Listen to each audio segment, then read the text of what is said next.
watch out. You better not cry, better not pout. I'm telling you why.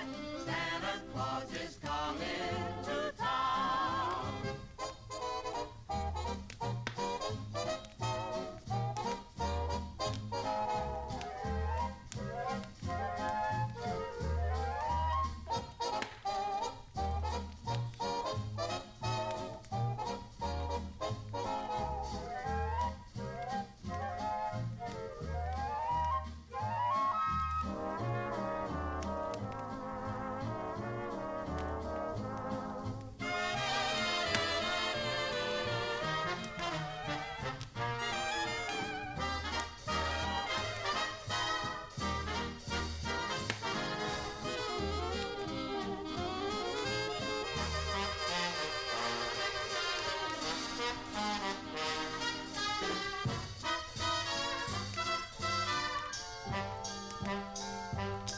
With little tin horns and little boy drums Rudy Toot Toots and Rummy Tum Tum, Santa Claus is coming to town.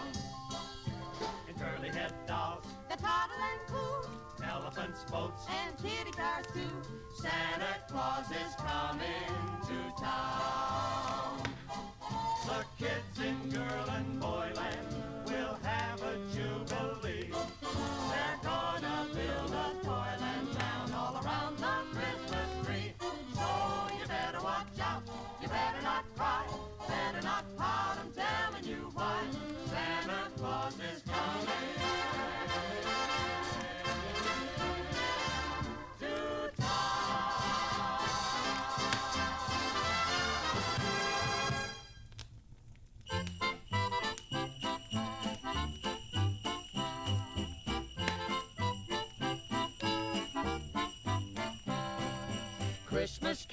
Christmas candy hanging on the tree. Fine and dandy Christmas candy tastes so good to me. Santa comes but once a year to bring us lots of joy. Loaded down with Christmas cheer for every girl and boy. Christmas comes but once a year, bringing joy, goodwill, and cheer. Everyone will gather round to see what Santa brought to town. Fancy toys for one and all as the snowflakes gently fall. There's one thing that's dear to me, Christmas candy on the tree. Christmas candy hanging on the tree. Fine and dandy Christmas candy tastes so good to me. Santa comes but once a year to bring us lots of joy. Loaded down with Christmas cheer for every girl and boy.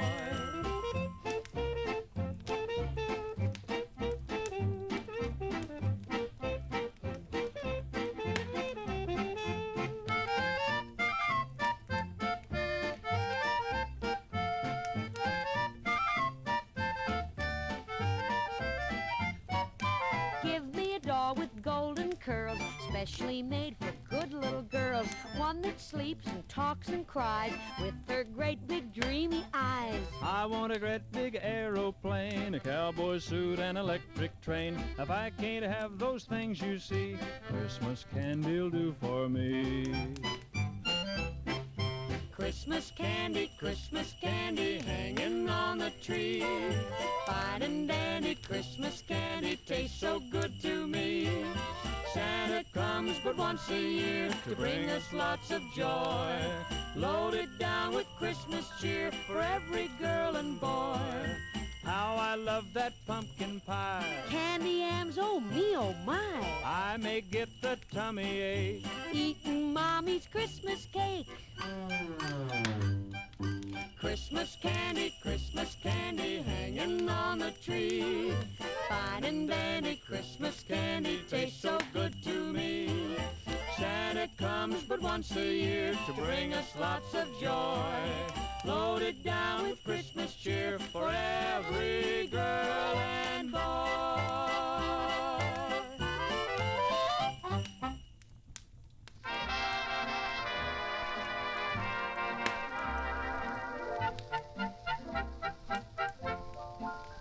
Sleigh bells ring, are you listening?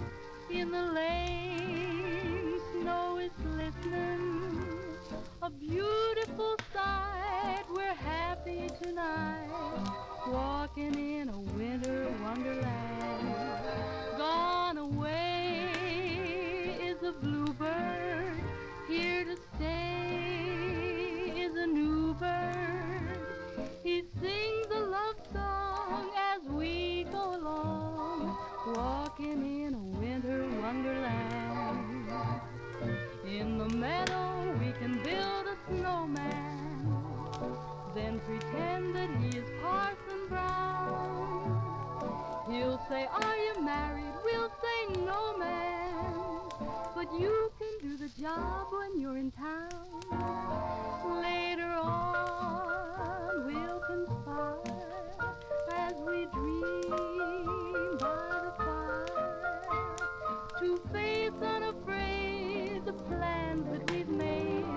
Walking in a winter wonderland, hear the whistle of the band. In our winter wonderland, it's so pleasant in the snow. Won't you join me? The tingle in the air will make you glow. Later on, we'll conspire. Hello and welcome. Welcome. How are you today? Oh wow, you didn't have any music, did you? That's a crime. God, you didn't get to listen to Christmas music that whole time. I don't know what you were gonna do. Hello. Hello. Welcome back. You had music till I got here? Oh, right. Yeah, no, because there is... Right, I forgot that I had the music playing on the other thing. Yeah, no, it's fine. I was thinking that I had Spotify muted so you couldn't hear anything, but I wasn't playing music off of Spotify. Yeah, I'm glad you were enjoying the Christmas music. It's important. It's important that we have some Christmas vibes. We're almost there. Nightwolf, welcome to the 8 months. A newer sub. Welcome to Friday. You've done it. Another week down. Play Thanksgiving music, you monster. Think of all the turkeys that died for our beans. If you tell me what Thanksgiving music is, I could make an attempt to find someone. We're not almost there. It's November. Yeah, which is basically... That's basically Christmas. There is... What? It's the 14th. So there's like 40 some odd days until Christmas. I don't know specific what 40 what 24 is 10 like 41 days maybe. Yeah, you don't want to play any Thanksgiving songs. Yeah, I couldn't imagine what an actual Thanksgiving song is, but I know it's not going to be as good as Christmas music. I know that much. So just skip it. You go straight from October doing Halloween music, you go straight to Christmas. 41 days? Okay, yeah. They're all very religious. Yeah, I mean, like, Christmas music is also crazy religious for, like, super obvious reasons. But I think, you know, it just is... That is kind of, well, that's at least, you know, how the holiday started. Oh, like modern religious. Oh, yeah. See, it's weird because Christmas music, in general, at least in my opinion, right? Like, the genre has solidified. And so you have just a cache of Christmas songs. And that's it, you know? There, you can't add and you can't subtract. It's just they are locked in. Those are the Christmas songs, you know? Like Burl Ives and Mariah Carey and Michael Bublé sometimes. And so that's it. You can't... Anyone who does a Christmas album, you know, like newer... in the year 2000 plus, it's tossed out. We just move on. It doesn't count. I feel like most of the classic Christmas songs are from, I don't know, the 50s, 40s and 50s or something. I'm not really sure. I really have no idea when most of these Christmas songs. If I Google, when were the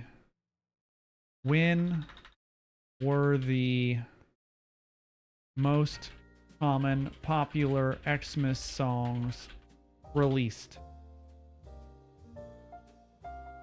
Let's see. The most popular Christmas songs were released primarily in the 40s and 50s. I fucking nailed it.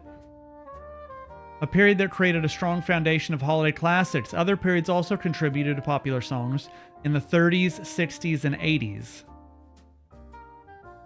Well, that's kind of interesting. Give me that old school. What is this?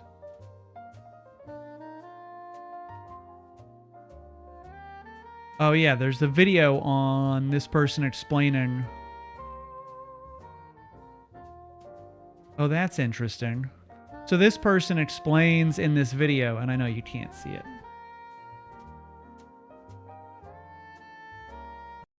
So this person explains. Book of World Records. Let's see. Before White Christmas, religious songs were the most prevalent, but the only Christmas pop song was Santa Claus is coming to town. Santa Claus is Coming to Town was And the 1943. only major Christmas movie was the 1938 adaptation of A Christmas Carol. After? Well, it started a landslide. In 1943, there was 1943, And in 1944, Damn, Judy Garland was 1944? the I guess Christmas song you heard at the beginning of this video in 1946, in 1947, Frosty the Snowman was and in 1948. Let it snow, let it snow. Damn. Yeah, you know, I'm aware of Judy Garland, but whenever I think about Judy Garland, I don't think 1940, 1930. But when the fuck did Wizard of Oz come out? Was it like the early 40s? That's so wild to think of. Wizard of Oz release date original. 1939. God damn. Yeah, 39. That's weird because, again, when I think of Judy Garland, I don't think of the 40s. I would in my head say like, oh, she was like, the 50s, the 60s, but that's way too late. She was way earlier. White Christmas? So my sister and I would watch The Nightmare Before Christmas, usually around Halloween or a little bit after. And then we would always watch The Muppet Christmas Carol was our jam. And The Muppet Christmas Carol, I think they have different versions of The Muppet Christmas Carol. But there's one song called, I think it's called The Love Is Gone. And it's when Belle sings to Scrooge when they were much younger. And she's basically singing like, you did love me once, but I can tell in your eyes, like, you don't love me anymore, and the love is gone. And it's so weird because the rest of that movie is like, it has some kind of spooky overtones, and it has, it's mostly on a rise, right? But then you suddenly have the scene where Belle sings this song to Scrooge about our relationship is over, the love is gone. And it's like such a soul-crushing song that she sings. And it's weird that it was in the Muppet Christmas Carol movie. Hip Hop Soul, welcome to the 33 fucking months. Hope you're doing well, buddy. The Love Is Gone Muppet Xmas. Oh, it's called When Love Is Gone.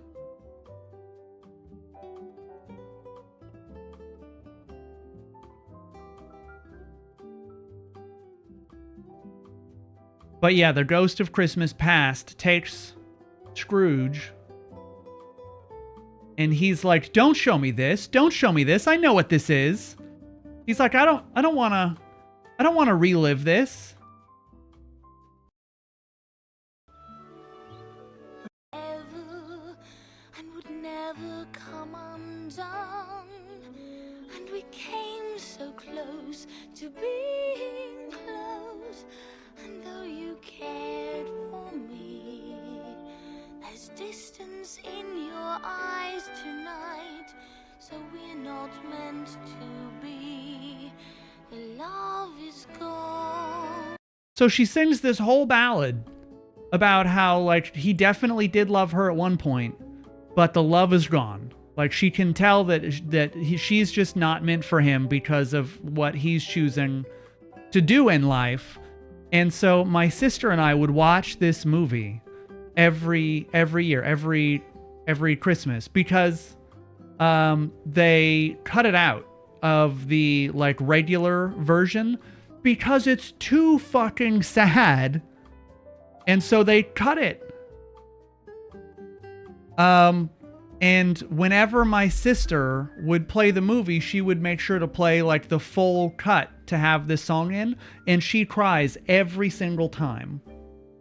Every time that she would watch this, she would cry. Because it's really sad. It's really, really sad. But yeah, they end up singing together for like a short period. He's singing. I have it muted because it's going to get copyright striked so fucking hard. But it's a terribly sad part of the movie, and it doesn't belong. It doesn't belong at all in like a kid's Christmas movie. The Doctor Who Scrooge adaptation. So I have to admit that I have probably, according to some of you, seen a criminally low amount of Doctor Who. I know that Doctor Who is a show that exists. I know like some of the actors that played Doctor Who. But I only ever caught, an episode here or there. And I know that Doctor Who is just one of those shows that people feel so polarized on. The people who like Doctor Who are like, I'm going to make this my entire personality. I'm not going to know anything else. I'm going to get rid of all the trivia information that I know. I'm just a Doctor Who, girly or guy. And it's just one of those shows that does that to people. And I don't necessarily understand why. But I guess it's, like the Trekkies, like the Battlestar Galacticies. I don't know what you would call those people, but they just have such die-hard bases. Anyway, yeah, it's just one of those shows that like really, like the Supernatural girlies. Yeah, I understand Supernatural at least more so because people just are so like thirsty for Sam and Dean and whatever that angel's name is that always is wearing the trench coat. And like, I get it. They're good looking guys. So it makes sense. But like a lot of the Doctor Who doctors are like older or like not necessarily, the most attractive, or at least conventionally in my mind, attractive guys. And so I think it really is just for the lore and the show. But I guess there are a couple of, there's the really famous Doctor Who doctor that everyone's always crazy about. Yeah, David Tennant. Sorry, that's the one. I didn't know that that people were so crazy about Matt Smith. I knew David Tennant. He seems to be like the above all, like everyone was crazy over David Tennant. Matt Smith, I wasn't as crazy about, but isn't Matt Smith? I can hear a cat screaming. My partner is putting on cat caps or claw caps on the cat today because Tamsin has been destroying too much. And so she's getting claw capped. And I can hear that she is not thrilled about it. But Matt Smith, I didn't really realize how attractive he was until I saw him in House of the Dragon. That was Matt Smith, right? I think so. Anyway, in House of the Dragon, I think very attractive. I wasn't all that sold on him as Doctor Who, but House of the Dragon, I think he did great. Was that Matt Smith? It was, right? Am I crazy? Was that not Matt Smith? It probably was. It doesn't matter. Yeah, it was? Okay, yeah. I've been getting served a lot of Star Trek content on YouTube Shorts. And I think that Star Trek is a really cool show. And I feel like I could get into it. You know, from the little bit that I've seen, it feels like it holds up in some aspects, and it could be very watchable. Because, you know, some older shows, you just watch them and you're like, oh, no, this ain't it, you know? Like trying to go back and watch, for instance, old Batman or something, you know? And it's just so over the top ridiculous. You're like, I can't take this show seriously. But I feel as though Star Trek, right, is more approachable, and it still holds up at least a little bit. Their CGI may not be great, but they did a lot of practical effects, so those will hold up no matter what. Start with Stargate. Because Stargate is a show, and it was a movie, right? Or they have like Stargate, and then SG-1 might be something else, and then they have a movie. And wasn't that with the guy with the weird Anubis dog head or something? Why do you say start with Stargate? Was like 12 shows? Okay, well, I don't think I have time for like 12 different shows. SG-1 is the show. The movie was first, I see. So why not just go watch Star Trek? I mean, I don't think I would finish anything that I started regardless. Yeah, James Spader is wild. It's funny because, you know, The Blacklist is that show with James Spader and a whole lot of other people that are not nearly as famous as James Spader. And it's like the show was just written for him. And it's just one of those characters, Raymond Reddington. It's like the whole show is carried on his shoulders. Like, that show cannot exist without him in it. Whoever came up with that character and all that, I'm sure they based him in large part on like James Bond, because he has that kind of like, I've been all over the world, I've done everything, blah, blah, blah. And he's very good at just his monologues. You know, it's like every episode has him monologuing. Especially because he's always so smug. He's so smug in The Blacklist. I never finished it, so I don't know how it ends up, you know, wrapping. I was diving off the coast of Hawaii 10 years ago when I stubbed my toe on a lion. You know, he just goes into these and you just always know it's gonna be a good monologue. Except for the last season. Yeah, I thought it got kind of weird. I'm not sure what season it was, but, you know, it all focuses on Elizabeth Keene, and then, like, spoilers, she dies, I think. But I think she dies and then comes back to life. I wasn't really paying attention anymore at that point, but I think she comes back, and then maybe she officially dies later. I don't know. It got really weird, and so I stopped watching. I watch Killjoys for a fun sci-fi series like The Expanse and Orphan Black. So The Expanse, I started watching and got pretty deep into it. I had listened to The Expanse audiobook on when I was doing the drive between New Orleans and Colorado.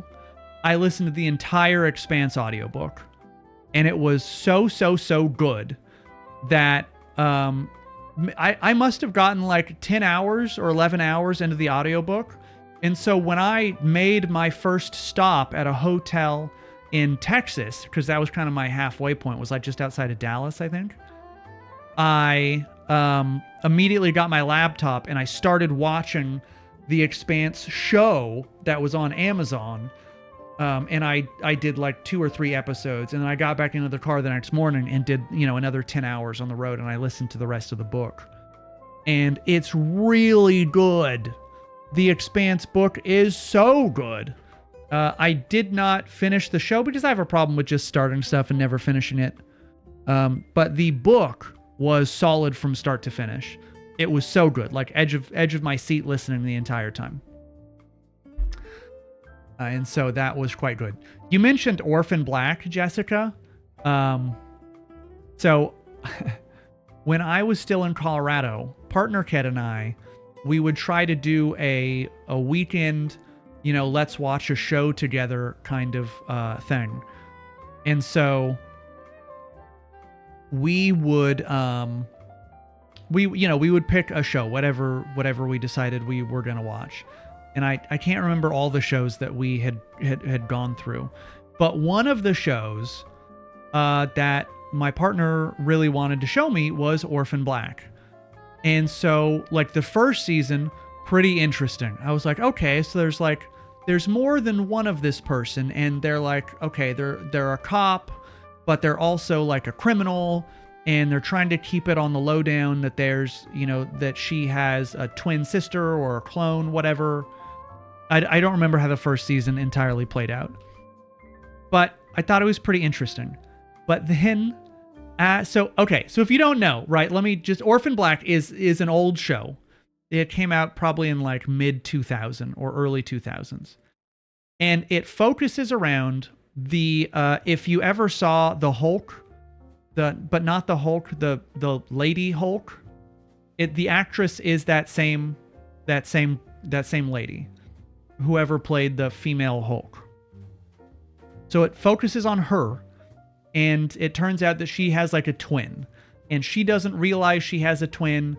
She like stumbles upon it, I think somehow, and then she's like going down the rabbit hole of why do I have a twin, and blah blah blah. 2013. Okay, so it was newer than I thought. But Tatiana Maslany, thank you. Yeah, so. The first season is like, oh my God, she has a twin. She didn't know it. That's crazy and blah, blah, blah. And I think at the end of the first season, they introduce another character that is, so Tatiana plays herself and her twin. And then I think at the end of the first season, they introduce another version of her. And they're like, oh my God, you've been cloned. There's actually like 3 of you. And I think there's like 5 or 6 seasons of Orphan Black, and I am not fucking kidding you. Every season, they are like, oh my God, there's another clone of you. Oh my God, there's another clone of you. And it's like a clown car with clowns that just somehow keep pouring out of it. It got so fucking silly that I couldn't keep watching. Like, I had to call it on season 4 or into like season 5, whatever we had got to. I couldn't. Because I even made jokes. I was like, haha, they're going to introduce another clone. And then they would every time, again and again. Until when we stopped, there had to be like 10 or 12 like different clones of this girl. And it was all Tatiana Maslany. Like, just playing different, like she would just do her hair differently. Yeah, it's a clown car cloning machine or something.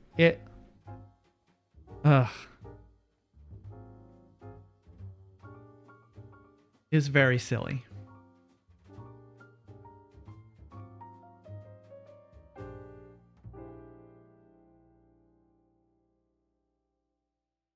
And yeah, every different clone that she had, it was like just a stereotypical, like, oh, this one is a super bimbo version, and this one is the smart lawyer one. This one is the street smart criminal one.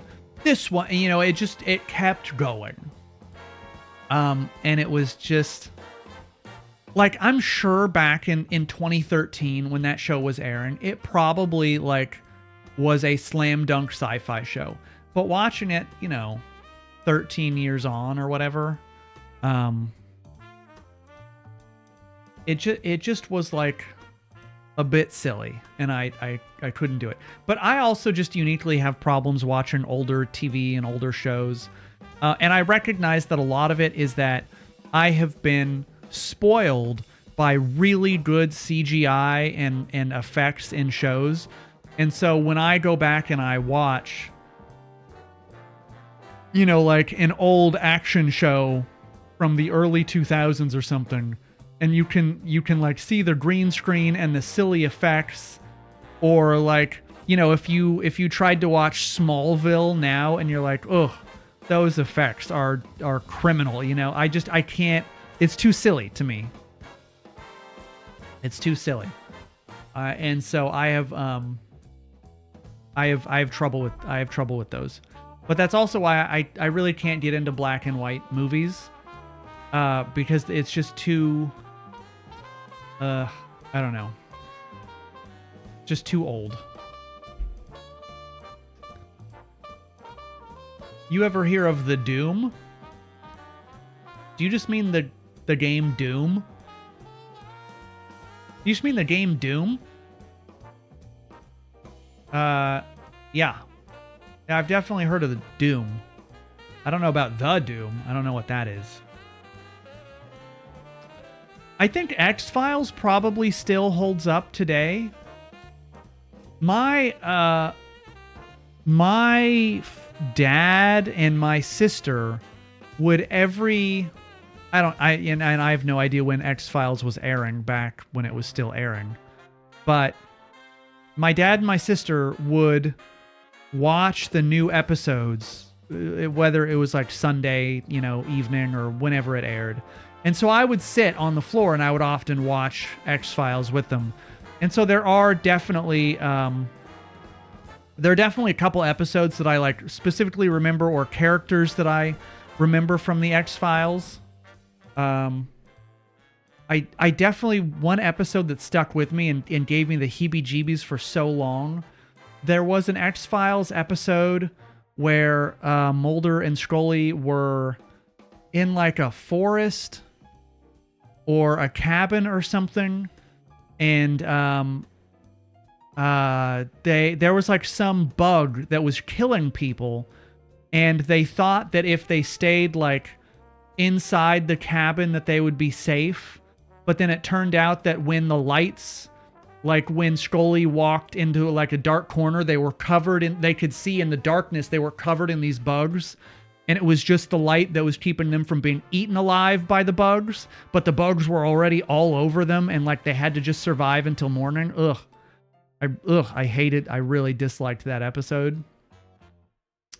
And then there was, again, I only remember like bits and pieces. There was another episode where these guys had something in their ears, and Mulder had to drive them in his car because if he slowed down, their heads would explode, and he needed to drive a certain speed.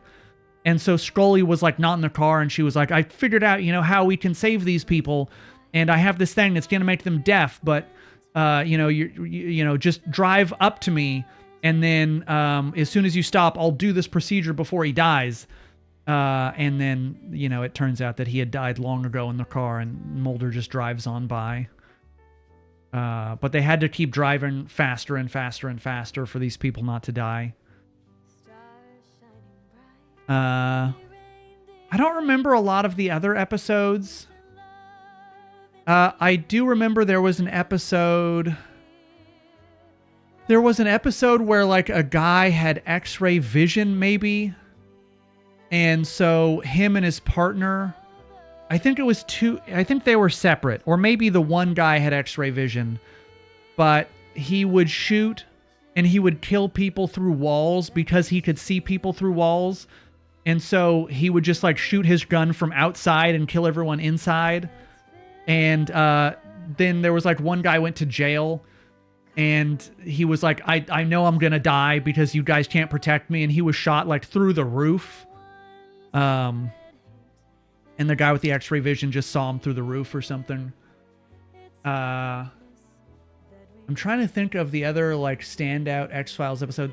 There was one X-Files episode where this girl, I think it was a young girl or a young boy, had like telekinetic powers, but maybe it was a doll that the girl had or a toy that the boy had that was doing it. But anyway, there were like in the kind of action scene, there were all these knives that the girl like threw at cupboards, and the knives all hit the cupboard, and Mulder or Scully was trying to like run away from being killed by the little kid. It's pretty hazy because this was like so many years. This was like 25 years ago or 20 years ago. I remember the smoking man. He was just always smoking. And I think the movie, I think they had an X-Files movie, and then Scully gets stung by a bee, and she ends up like in a coma, like an alien coma or something.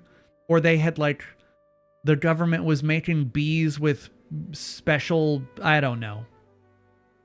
I don't remember. But I remember she gets stung by a bee, and then she's like instantly in a coma.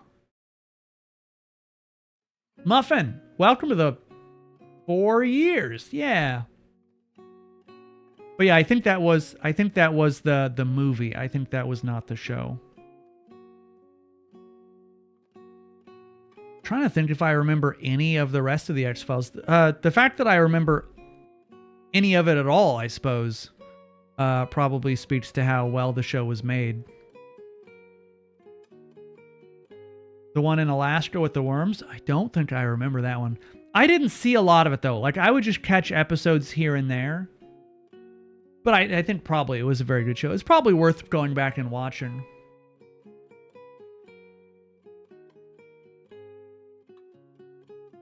Trimmers? I remember some slug guy being in a porta potty. That's a very specific thing.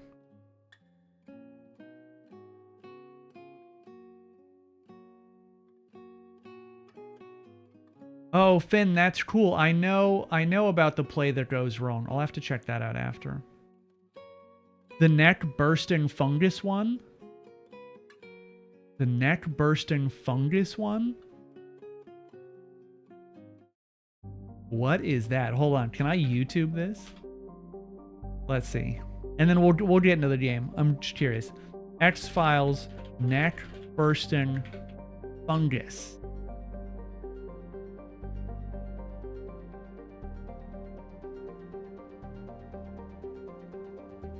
Okay, I don't see anything. The 10 scariest X-Files episodes of all time. Okay, hold on. We're gonna go on a little. We're gonna sidetrack for a second.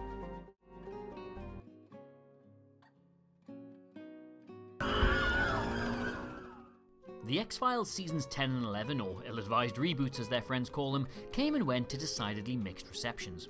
To some, certain episodes or aspects of the production harked back to the show's mid to late 90s glory days. Particular praise was heaped on the Monster of the Week episodes, but the continuation of the alien mythology storyline was given a big, brown, smelly, slightly hard, and rather unpleasant thumbs down. One thing that's been missing since it returned was a truly scary story. Some of it verged on spooky, yes, but it was hardly the nail-biting stuff we'd come to know and love. In fact, whisper it, but some of the show's best episodes were also the most terrifying. Serial killers, otherworldly monsters, satanic cults, face-eating demons, Chris Carter and co. would reliably have us scurrying behind the sofa and leaving hallway lights firmly on. I mean, not me of course, I'm big and brave, but still, my name is Adam Cleary and these are the 10 scariest X-Files episodes of all time. Number 10, Irresistible, Season 2, Episode 13.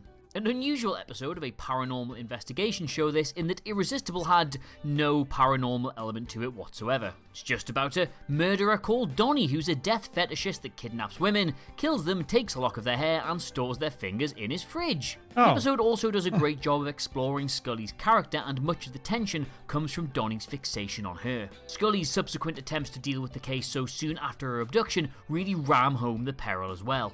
The scene of her hallucinating that he's a demon is absolutely pant-wetting, and Chris Carter's original script actually had Donnie down as a man who, Yeah, who diddles corpses.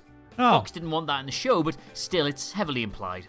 Number 9, Die Hand, Die Verletzt, Season 2, Episode 14. Die How do you Hand, follow Die a Verletzt. creepy episode about a death fetishist who works in a funeral home? Well, with an even creepier episode about a satanic cult of teachers who I think want to eat school kids. Die Hand, Die Verletzt is German for the hand that wounds, and that's exclusive. So that lady, we were just talking about the Blacklist, and I'm pretty sure that's the lady from the Blacklist. Exclusively what I'll be calling it henceforth. We start with an almost comical scene of the PTC standing in a circle and reciting satanic prayers. From there, however, the mood gets progressively darker. Story-wise, it's not particularly good, but it's the tone that carries the episode and certifiably gives you the chills. Most of said chills come courtesy of Mrs. Paddock, the substitute teacher from hell who keeps a human heart and eyes in her desk drawer. And voodoo, there's just loads and loads of voodoo, which is normally lame on television, but actually quite scary here. Number 8, Bad La, Season 8, Episode 10. The general consensus with the X-Files is that there is a noticeable drop in quality from Season 8 onwards. And while that may or may not be true, the show proved that... So a lot of you guys really like the X-Files. Would you agree that there was a drop in quality from Season 8 on? that it could still scare the bejesus out of us when it was called upon. A prime example of that is Badla, an episode concerning an Indian amputee street beggar who doesn't take too kindly to people passing by him without parting with some change. Case in point, this jolly American businessman does just that, finds himself stalked to the toilet, dragged under the stall, and then, when he retires to the hotel, blood starts gushing from his orifices. Classic. If that's not enough, the beggar bursts out of another victim while Scully is performing an autopsy, because he has the ability to shrink himself down and enter your body. Now, alright, yes, the episode is not particularly fondly remembered by X-Files fans, but you're not telling me that's not scary. Number 7, Our Town, Season 2, Episode 24. You will never, and Adam Cleary means never, want to eat a KFC again after watching this episode. A truly scary installment of the show that ponders the age-old question of, what if the local chicken factory was actually a front for a crazy cannibalistic cult? As any idiot knows, small towns with a secret are usually pretty creepy anyway, but when you throw in a genuinely terrifying axe-wielding masked madman, the bar is raised somewhat. The scenes of said madman are undoubtedly scary, but it is the idea of the episode more than any particular scene that gets you. Things get a little cliched at times, yes, and there is a real sense of, oh god, here we go again when Scully is captured by the bad guys, but it's still an unsettling episode for pretty much its entire runtime. How Number 6, often does Folie à Scully Deux, get captured? Season 5, Episode 19. Now, anyone who's worked in a call centre can relate to the character of Gary Lambert. A man who, trapped in the world of his tiny office cubicle, starts to lose his grip on reality and begins to imagine that his otherwise decent boss is actually a giant monster bug type thing. So he does the only rational thing he can, and he takes the entire building, including Mulder, hostage in order to prove a point. The episode originally looked ridiculous with the low-budget monster suit, but extensive editing somehow saved it. They removed it from all the scenes, animated it, then re-entered the thing with a speed blur and buzzing sound, with the end result being utterly petrifying. This is one of the rare occasions where you could actually believe that Mulder was in serious trouble, and seeing him strapped down to a hospital bed while ostensibly going insane made for some nail-biting television. Number 5, Detour, Season 5, Episode 9. The TV spots for Detour posted a very, very scary question. How can you stop a predator that you can't see? That was the basic premise of the episode, which saw Mulder and Scully hunted in the woods by an invisible force. It was quite a unique concept, having Mulder and Scully stumble onto a case and then being pursued instead of pursuing, and for the most part it actually works. A big reason for this is because the invisible and unnamed creatures are genuinely quite frightening. One of the most unsettling things about them is their ability to blend into the environment, their faces just about being visible in the bark. There is a sense during the episode that our heroes are in very real danger thanks to this unseen threat, and the occasional shots of them opening their eyes while disguised in a tree get a certifiable from me. The episode also has its tender moments though, and is probably best remembered for the scene in which Scully sings Joy to the World to Mulder while they camp out. So honestly, like, the show, even watching it through, you know, the replays here, it looks pretty good and try to still. stave off death. Number 4, The Host, Season 2, Episode 2.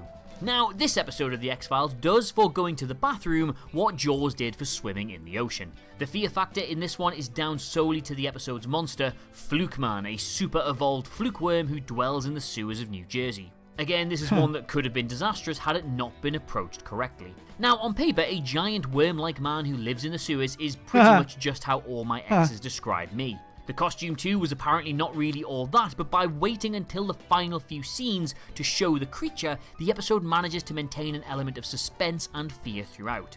The host is just fantastic B-movie fun with a memorable villain. The way Fluke Man moves and the pained noises he makes are deeply disturbing, and the suit isn't as bad as it could have been. Fans generally practical agree effects, that right? he/it was one of the strongest monsters of the week the series had, and that the host is one of the best episodes of the second season. And I mean, if nothing else, it's certainly one of the scariest. Number 3, if you Grotesque, use Season 3, practical episode effects, 14. then they hold The up. cold open of this episode sets the tone for the entire rest of its run. At a live drawing class, a man is erratically scribbling out not the nude male model, but a gargoyle creature. While sharpening his pencil, he cuts himself and smears the blood on the picture.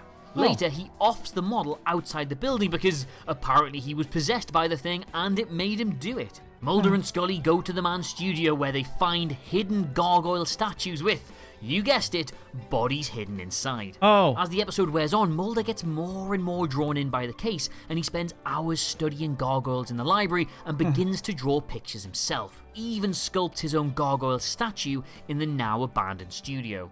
It's one of the more psychological and dark episodes of the show, and one that contains one or two really scary bits, which are highlighted by some truly fantastic camera work and lighting. Surprisingly twisted episode this, and one that is to this day vastly underrated.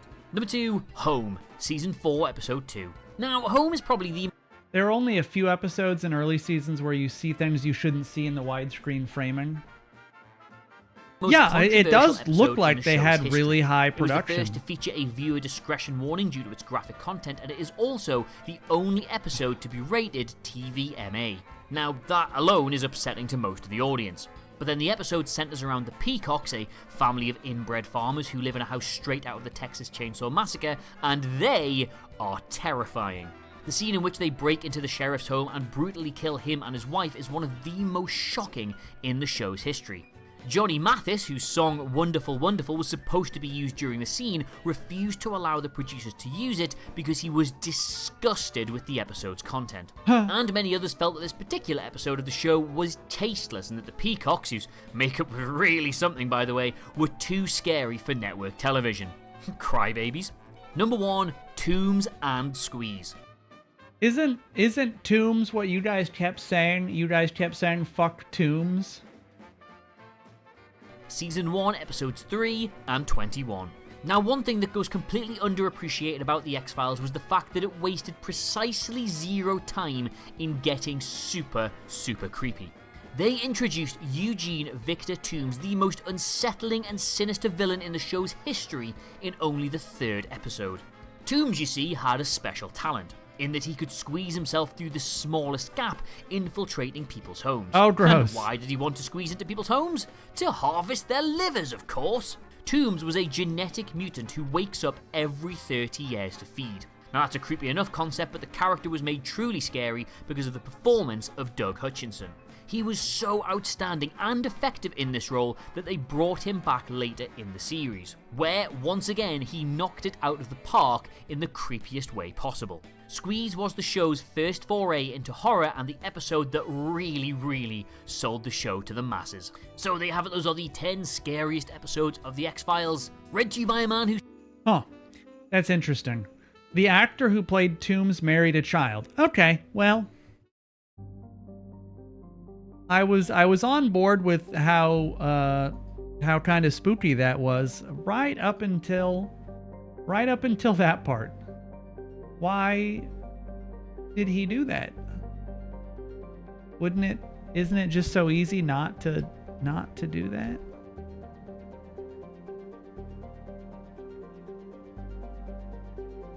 I'm still cautious with long skirts around escalators.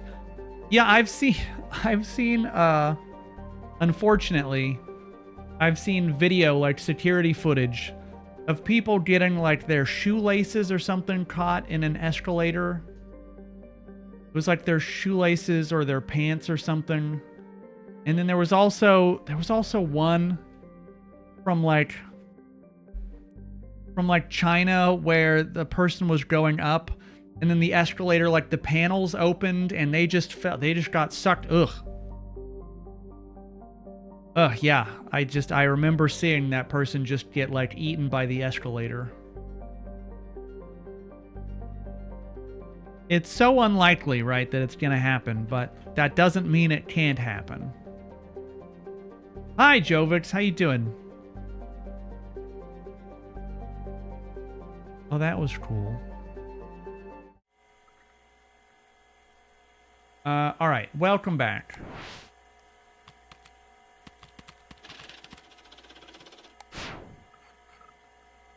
So I had closed out the game. Okay, good. So it did save our progress exactly where we had been. So we got that new file. We got the record. We still have the clock game. What else did we get? I don't remember what this was. Did we just get this?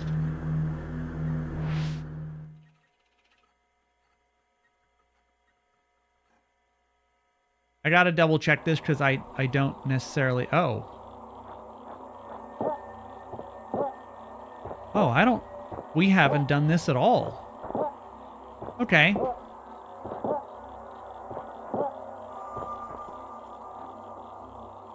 Yeah, so welcome back. This is No Players Online. We started it yesterday. And even though it had a little bit of maybe like a slow start, it really started grabbing me as we got a little bit further into it, especially during the museum scene.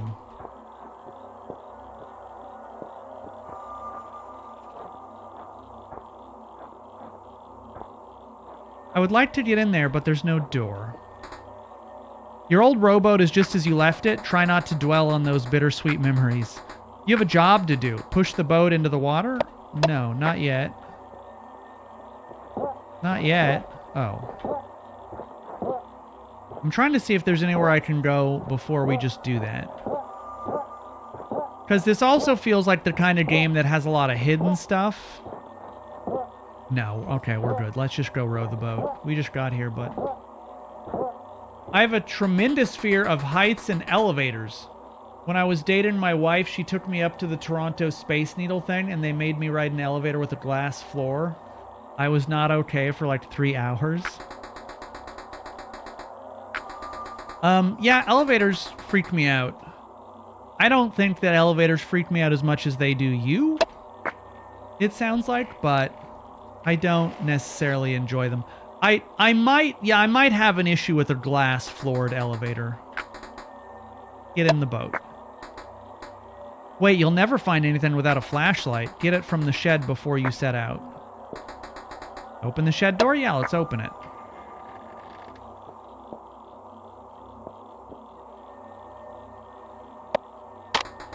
It's one of those sturdy metal flashlights that never seem to break.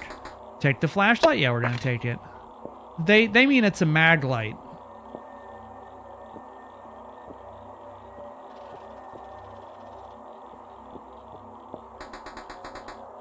Hi, Fullbuster. I'm not okay like one step up on a ladder. So I had... We're not really friends anymore, but... I had a friend who couldn't even step up onto a step stool. Like that was too much. Or maybe he could do a step stool, but if you had a step ladder that had 2 steps on it, couldn't go to the second step. Like just wasn't gonna happen. And like I get it. I have, you know, we all have can I go forward? I think pretty much everyone has a fear that it's like... I know that this is not necessarily a reasonable fear, but it's a fear nonetheless. You can't do much about it. What Kay says, how you doing? Thank you, Insomnia. Well, let's not thank Insomnia too much. Are we moving? I think I'm moving. It's hard to tell. It's also hard to readjust. Good enough. Yeah, I'm better these days with spiders. I still don't like them. I, have definitely issues with planes.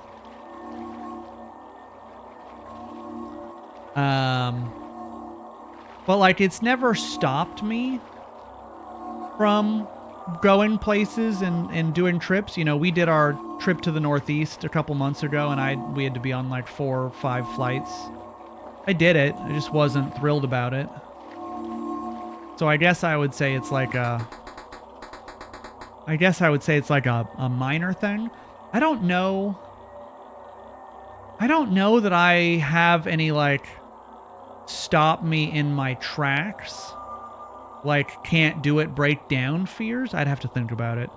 I think this is it, right at this spot. This is where they found her. When they took her out, they must have left Nina here. No turning back now, stand. Are we getting in the water? Why would we do that? Don't do that.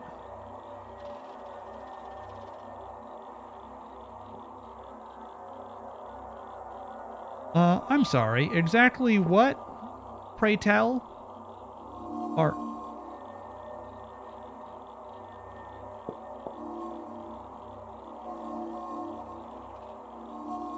I don't want to get out of the boat if that's what you want. Hold on. I gotta charge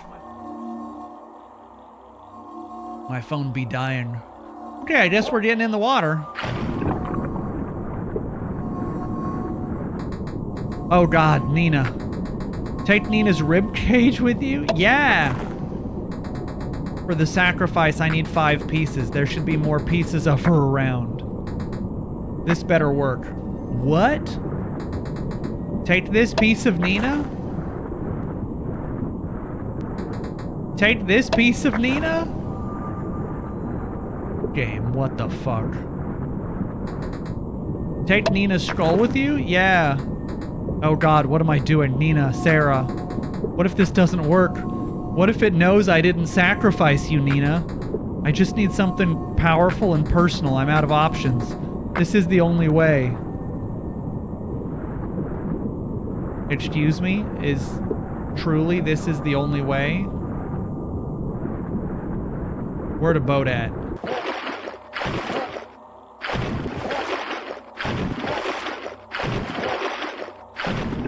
Get into boat.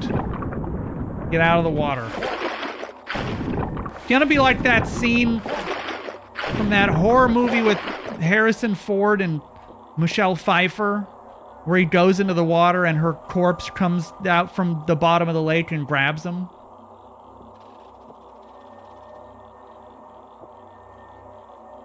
Oh wait, do I need another piece?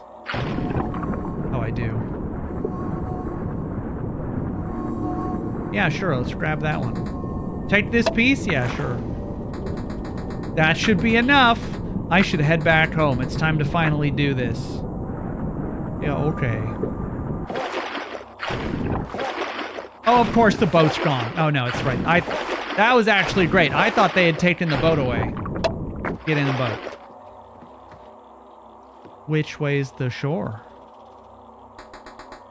See you soon, Sarah. That was kind of weird.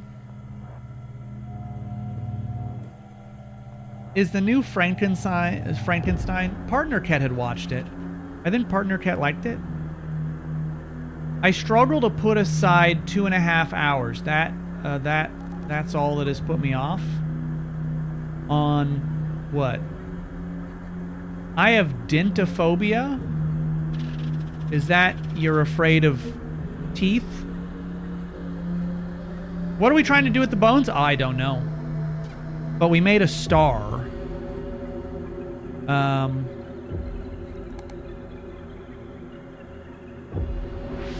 So typically we're infusing. But I can't infuse anymore because it looks like it broke. Do we have ads? Oh, I think we have ads. We're going to take a quick break. We'll be right back. We'll take a 3-minute.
Nail caps.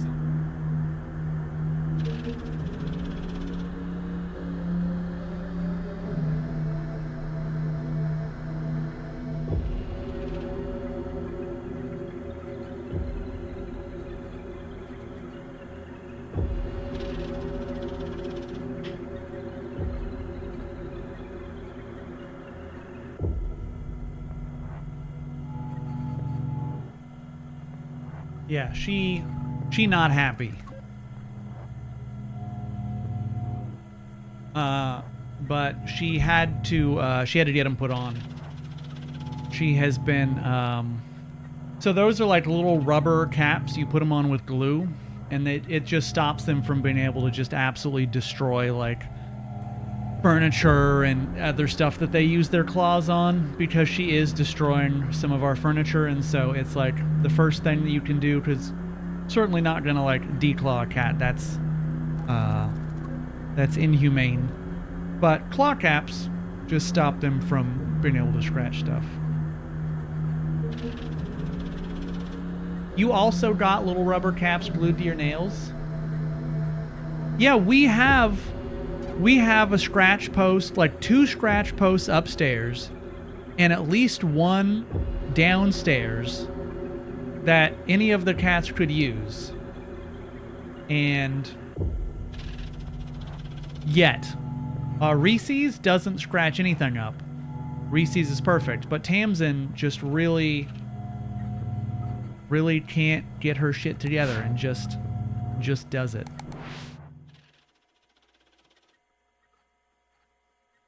Oh, right. This wasn't like an audio file thing. This is where we had stopped yesterday.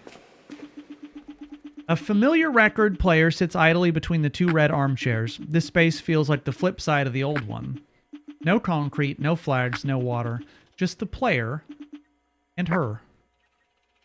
The record, I guess. It's an old vinyl record. Let's pick it up. It said and her.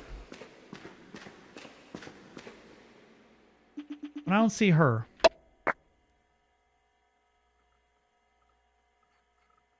Oh, start.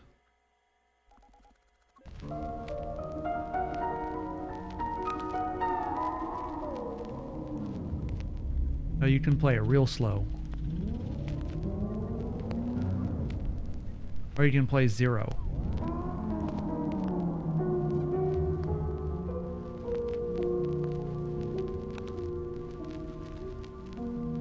Wait, calibrate, reverse, speed 50. Oh, reverse. I don't know what I did, but that music. Wait. My voice. It's so clear I can hear myself again. Putting on these records, it's acting as a sort of channel. I don't think we have much time. I'm Sarah. Hello, record player named Sarah. Or what's left of me. I got an achievement. Find Sarah. This record player is Sarah? Is that what we're going with? John. He put my soul in here. John put Sarah's soul in the record player. He needed a host, something personal. And who is Nina? By tearing me loose from the game, you somehow cleared up all the noise. Like popping your ears.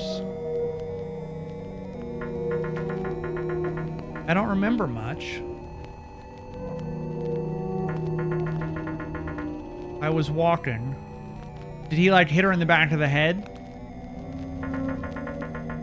Something horrible happened. I think he like hit her in the back of the head and knocked her out. And when I woke up, I could see again.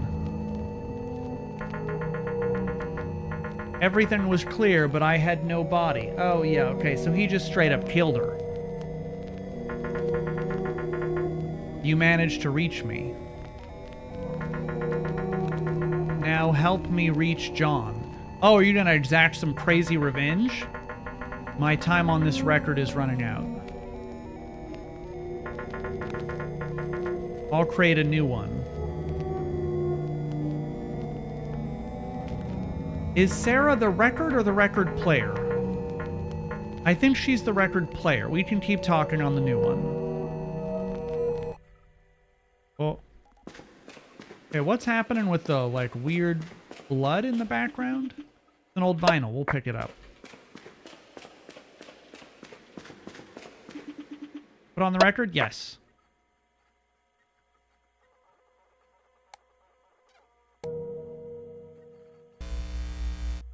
Oh. No track. Signal found.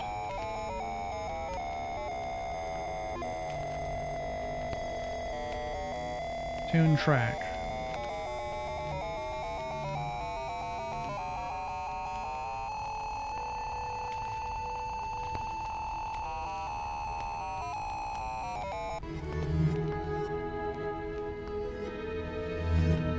Tune track, calibrate, tune track. This says tune track. We go forward this time?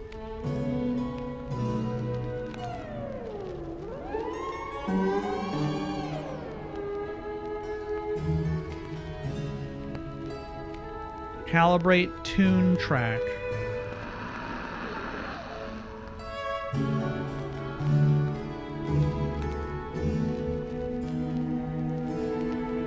Am I trying to get that wave to just be green like the whole time?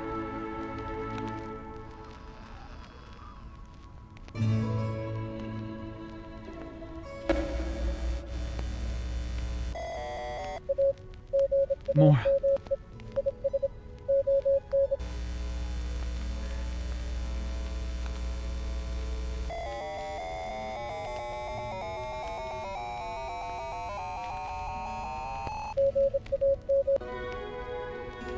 I have no idea what this is telling me to do.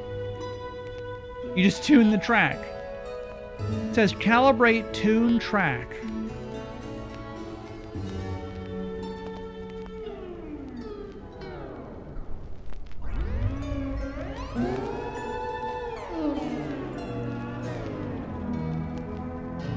I see this is in the red. Does it want me to go reverse?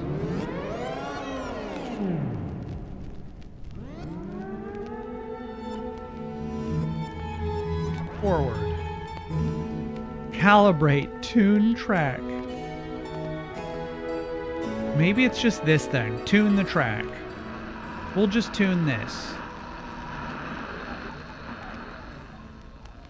Wait, we're very close here, I think. Okay, hold on. Like 60 maybe? Okay. Oh.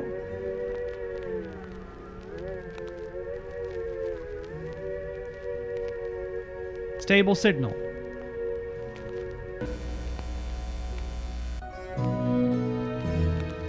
What?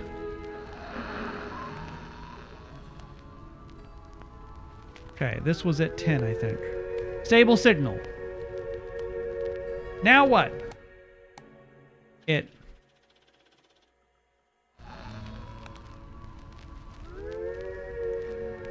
Signal found. Now what? Reverse it?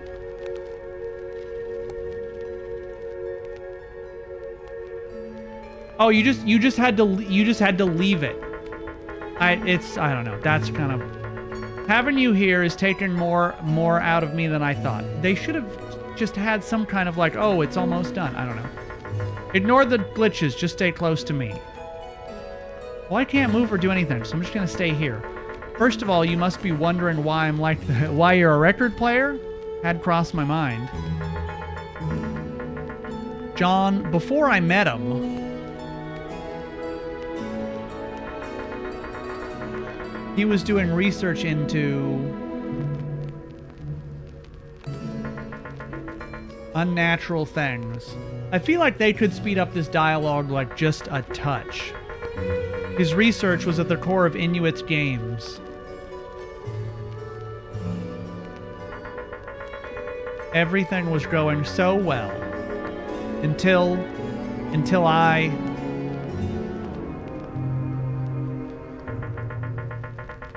I'm already exerting myself too much. I should stick to the point. Yeah, just literally tell me what. Give me the words. Just say the important ones. I've been thinking for a while on how I can reach John. See, this is not useful. Just get rid of that. Just say boop boop boop. I'm worried about him. I know he's trying to find. Since my soul is trapped here, there's not much I can do. You're still wasting words. But you could have just said you run program, or you've already achieved so much. It's getting more difficult for me to communicate. We need to be quick. You're the one taking for fucking ever. I'm growing weaker. This is the last vinyl I can create. What a waste. Yeah, why so many words? I'll explain my plan to you.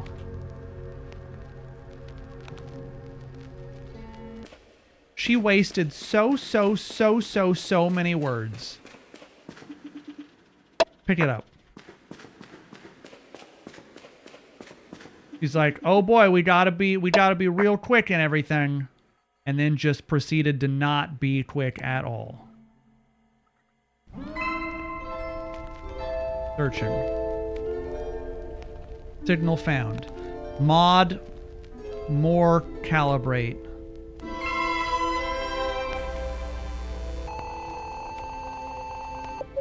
More.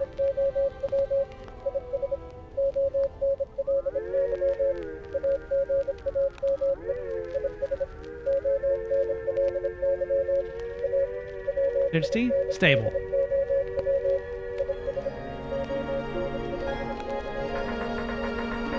Our window is closing. Stop wasting fucking words! You need to listen Just tell me what you want. I'm already listening carefully. If we want to reach John, I'll need you by my side. I can't think of any other way. This lady just doesn't...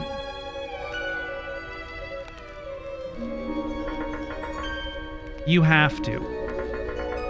Upload yourself. I'm not doing that. There's only so much you can do from outside. I'm not doing that. I'm just gonna shut off the computer. If you're ready, use John's tools. They're in his repository. One final incantation to stop all of this once and for all.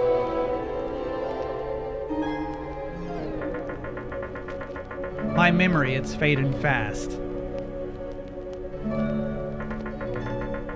The password to the repository is the name of my painting. Crashing Waves? The one that brought us together. He always was a sentimental old soul. Remember the name. Crashing Waves.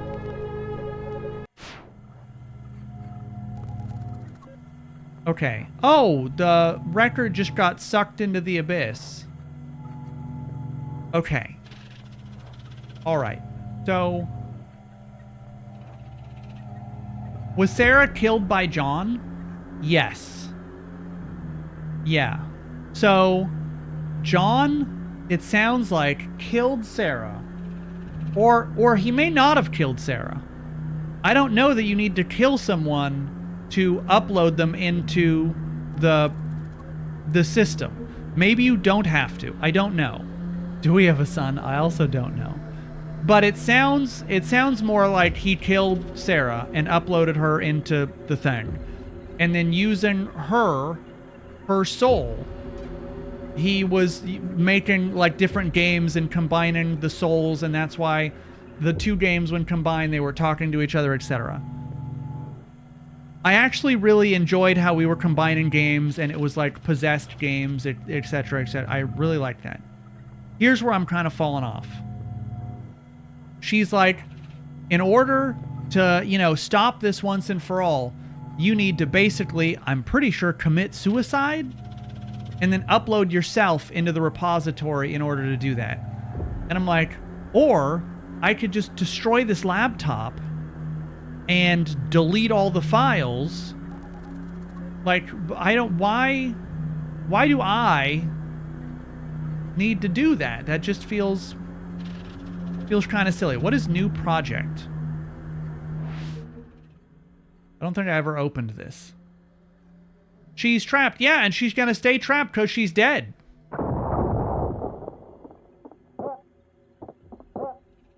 Oh, this was like a new area.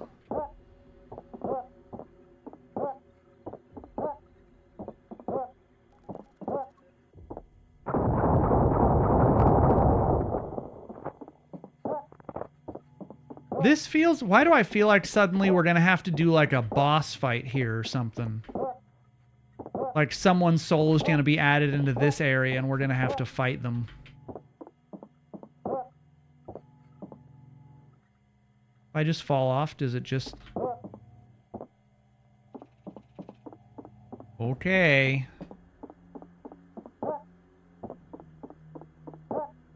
there any reason? Is there any reason to be in here?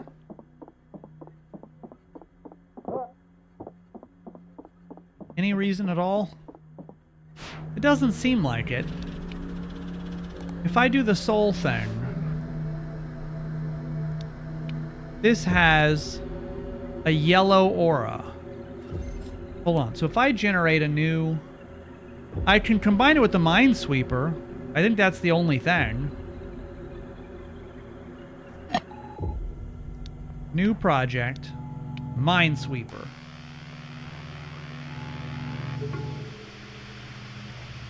What is the new... Hi, my name is Minefriend. Wait. Why do I have a gun? Oh, I gave you one, I think.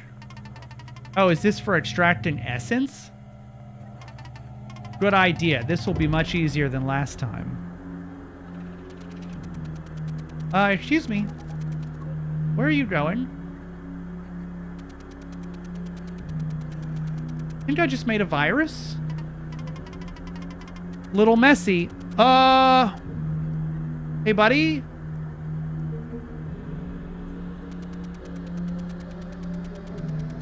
Do you think you could... Do you think you could come back? I don't...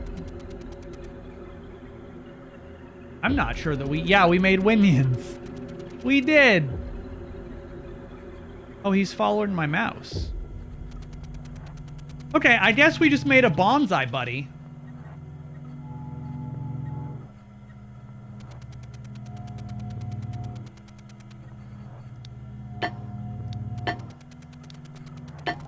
Alright. We made a bonsai buddy. I'm not sure what else to say about that.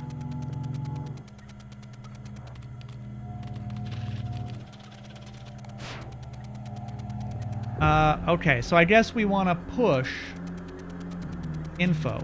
No entries loaded. Poll to get latest. Okay, let's poll. covenpow.sh. Let's info. Sigil head batch file. Running this file will render a GUI for Coven R Power. This program powers core operation. Run it. Oh, I have a star.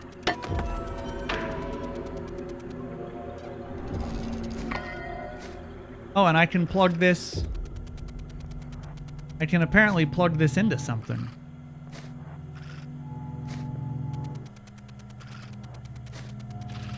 Okay, I don't know what I plugged that into, but I think we have power.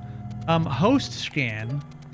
Running this file will render a GUI for a Penta Sigil scan. When attached to the core program, digitizes a physical host for incantation. Okay.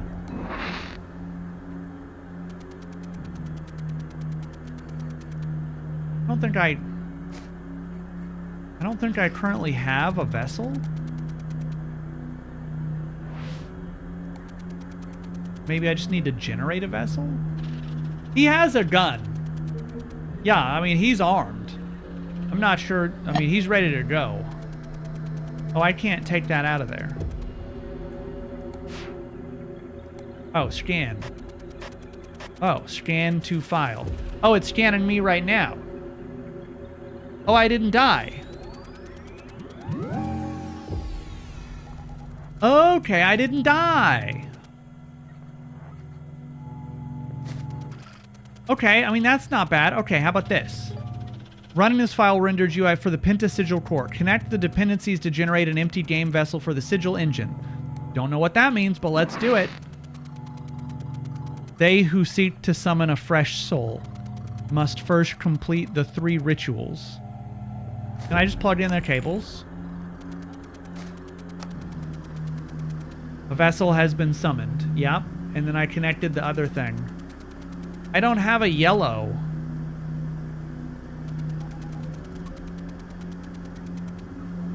Okay, what is this? Sigil sacrifice. Try to the slot to the right to harvest. If extractor is missing, replacing it with a program with equivalent harvesting function is possible but not recommended. Just go ahead and run it. Ah, there's the extractor. Oh. I'll just sit here. Oh no. I can use this gun to extract it. I think I'm about to sacrifice him. Connect the power and scan a vessel first. Wonderful. Everything seems to be hooked up and ready to go. When you're ready, just click on me to start. But am I about to sacrifice him? I don't know that I'm happy about that. I kind of liked him. All right, let's extract. Is he about to shoot himself in the head? If I remember it right, last time you sacrificed some forum posts. Let's see if there are some left. Oh.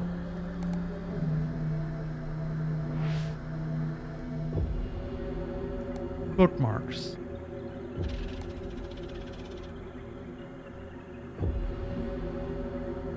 Rules and announcements. Does that count? Great. These should do. Okay, go ahead. Just aim and shoot to extract them. Blam!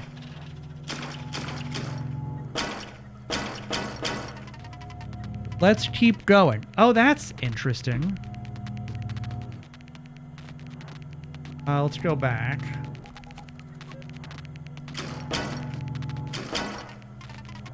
That's not nearly enough. Okay, that's...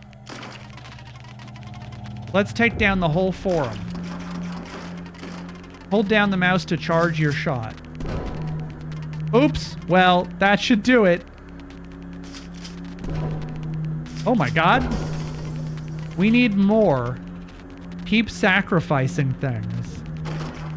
Oh no.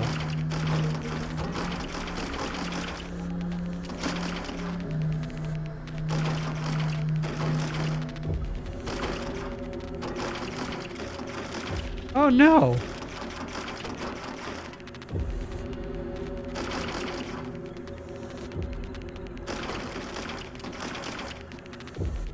Is he gonna have to shoot himself? Oh my god, we're killing the entire... We're in space. They're all filled up. This game is getting real weird. Complete the final step and seal, perform the blood pact. Glad I could help.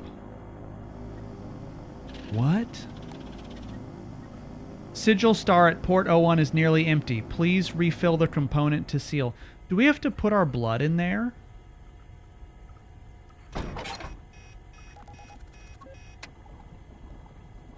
Oh, I am. Is that my blood? I'd give her the blood. Okay, I think I'm pumping my blood into this machine. Oh yeah, because our vision's getting a little hazy.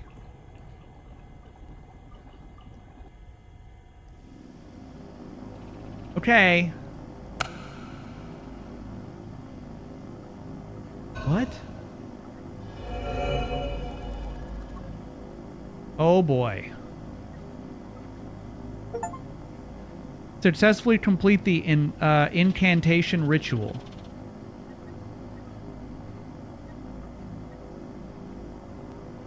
We didn't ask any questions before we just put blood into the demon ritual computer.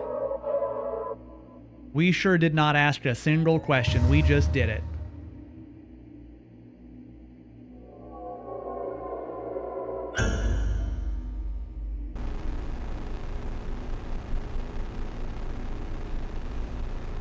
Oh, it's just demolishing the entire game.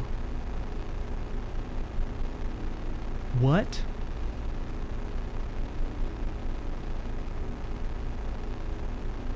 Okay, so we're digitizing ourself into the computer program.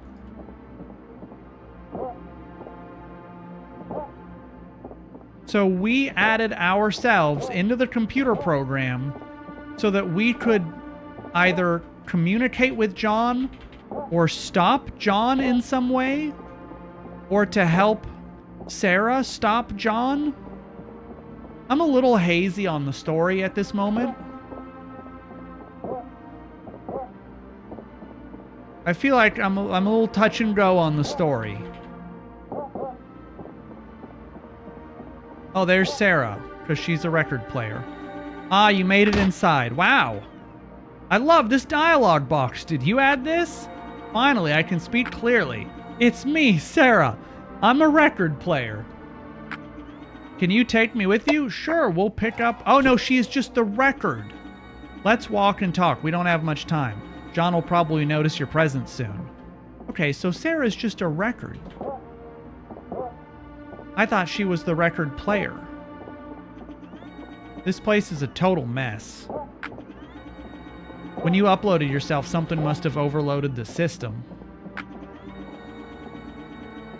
We're super close to the core of the system now. No more filter, no more window. This is where I've been this whole time. With your help, we can get into the core and I can finally be removed from the system.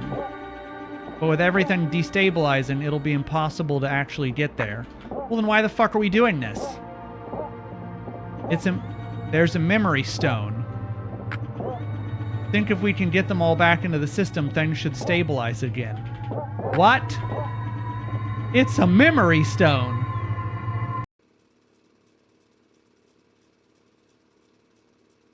Oh man, this game is so cool and so weird. Well, if you must know,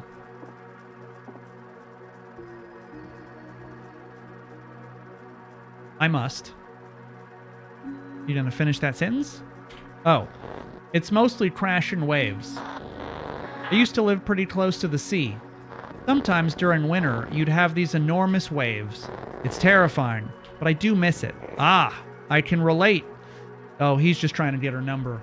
Oh yeah, me too. Yeah, waves. Yeah.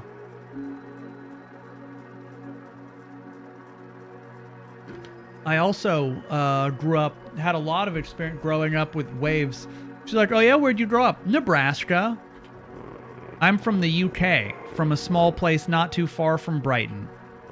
In a way, the sea was always the most interesting when the weather was bad. I miss those gloomy stretches of gray coastline. Well, we're both stranded away from the sea now. Huh. Yeah. You know, I don't have to hang around here all day. I was just checking if everything was still in the right place. Would you want to grab a coffee with me? Oh, yeah, sure. That would be nice. It's been a while since I've talked to someone that isn't a researcher. Haha, that's not intimidating at all. I don't know if artists are any more interesting. I'm sure nothing could be further from the truth. Okay, so that had to have been Sarah and John having that conversation. Did you see that too? I did. It was like I was there again at the museum. Like I was replaying the memory of how we met, me and John. Yeah, it was her and John. You know, despite everything, he's not a bad person. Didn't he kill you? Uh-oh. From the very beginning, it was just so easy to talk to him. We just clicked. We both had our own lives, and we were just curious about each other. So I'm sorry. And even though it all happened so fast, it was actually kind of nice. Didn't he, like, murder you and upload you into a computer? We were there for each other at the right moment, and it all made sense. Here comes another stone. Lady, didn't he basically murder you? Or did he upload you without murdering you?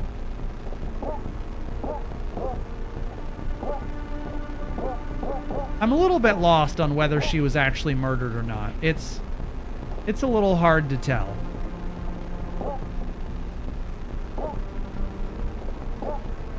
I'm also a little confused on where you want me to go.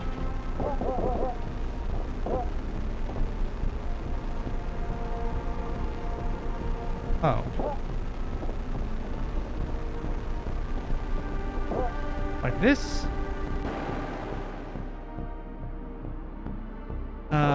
From there to... Oh!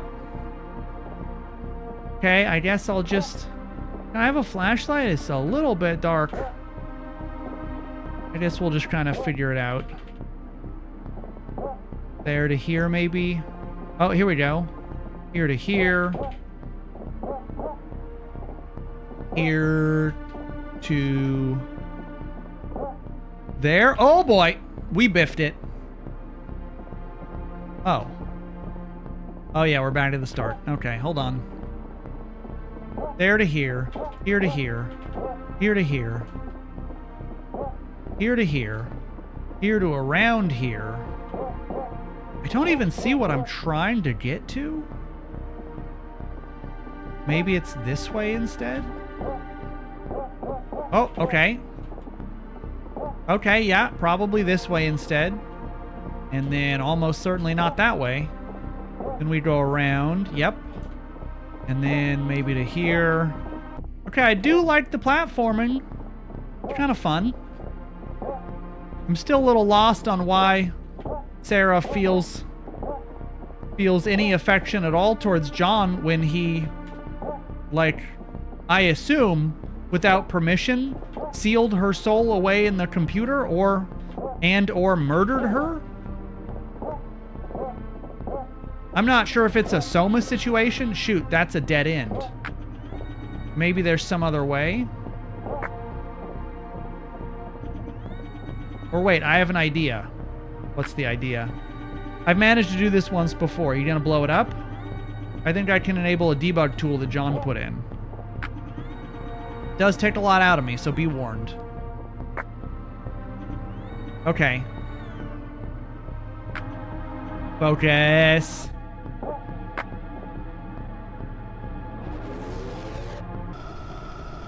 Extracting new project.exe.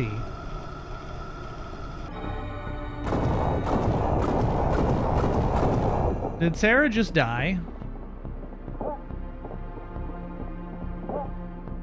I'm pretty sure Sarah just turned into...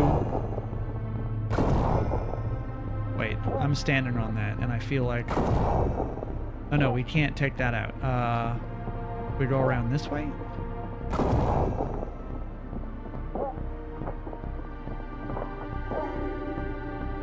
Oh, the gate came back. Oh, shit.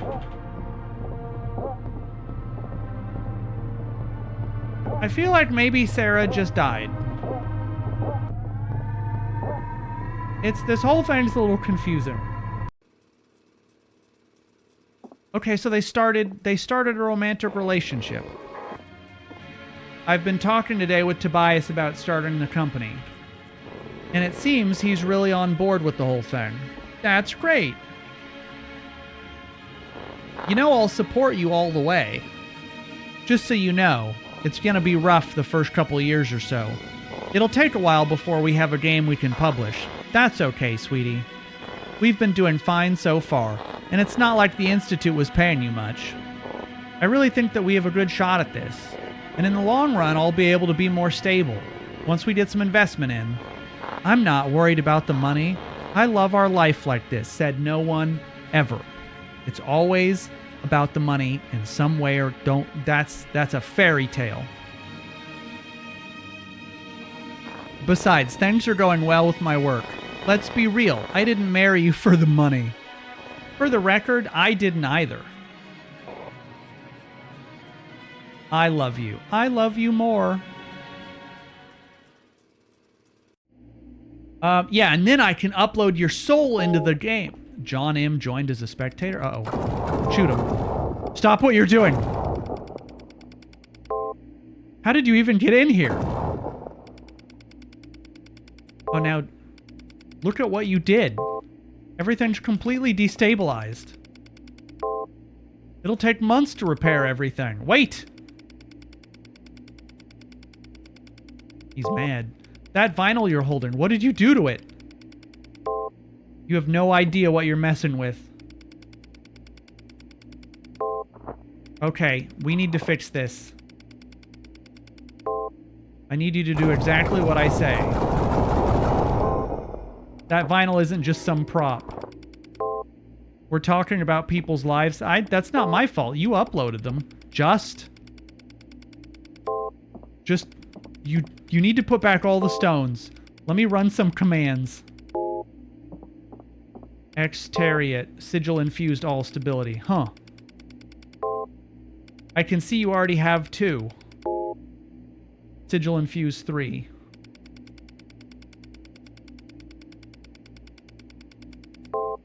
The third one is close. It's like 300 units from your position. Let me make a path. Couldn't load. Couldn't load. All these assets are completely corrupted. Wait, there's some games here I can use.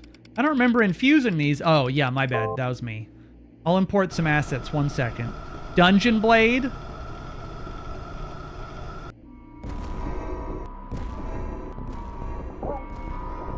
Okay, see, there are sections of this game that are so cool. Like him using the assets of these other games in order to make us a path is really interesting. But I thought that he was kind of the bad guy. I mean, not necessarily the full bad guy, because Sarah was saying, like, he is a good guy, blah, blah, blah. And so I think there is pieces of him in there that are not necessarily all bad.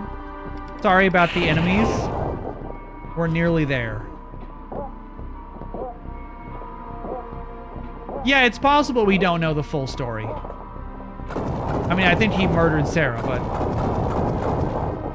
it could have been that she was sick.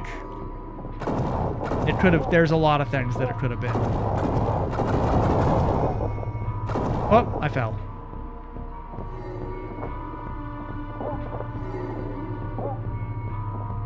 How does...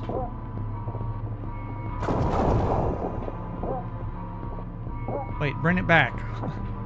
Hold on, sorry, I deleted the thing. What happens if I shoot? Oh, nothing happens. Yeah, we don't have all the details yet. I'm still not sure if something bad happened or not. God, these flowers are a pain in the ass. I should take a break. Your eyes again? Yeah, it gets worse when I work so late. You should leave it for the day. Come back to it tomorrow. No. Samantha wants me to have this series done by next week. I'm almost there. But your eyes, if you strain yourself... I'm fine, John. It's not that serious. You should really get it checked out already. I did. What? When? Why didn't you tell me? It's fine. Don't worry about it. What did the doctor say? Is it gonna progress? Yeah, see, so there was a sickness. Well, yes. Yes, it's gonna get worse. Fuck. But there's a cure? Let's talk about this later. I'm trying to focus here.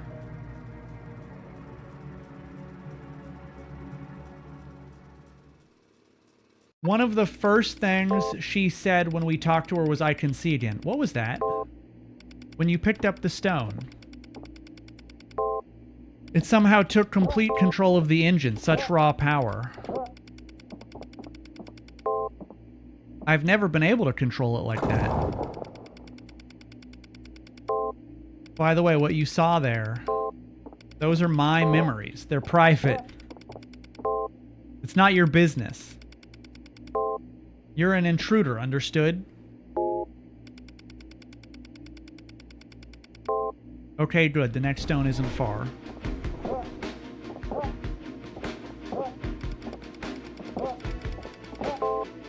Just keep picking up those stones. Then we'll be done here. And then you can leave.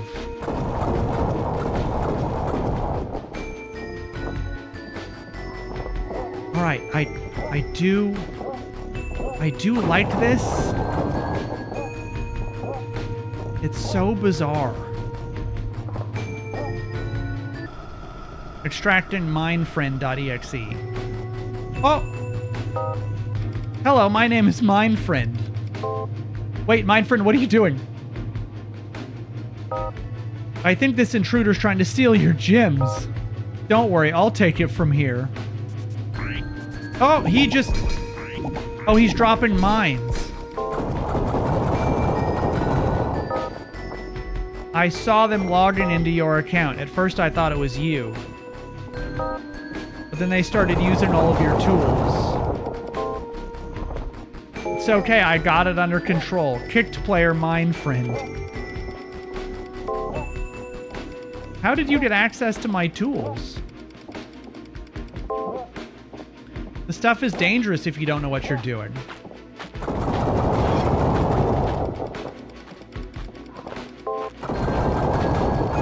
Mindfriend is actually one of my earlier experiments. I managed to summon a bound spirit. But infusing it into a game about bombs made it a bit messy.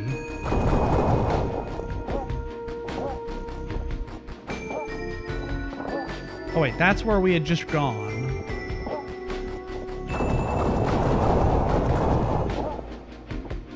Yeah, it seems to have lost his fucking marbles a little bit.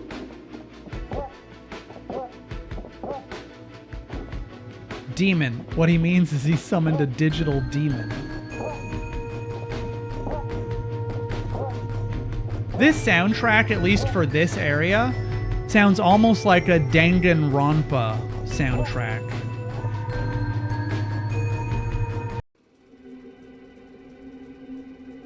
Oh.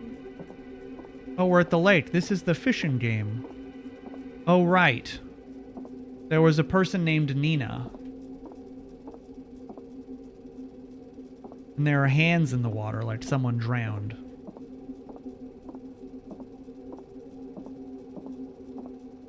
Oh.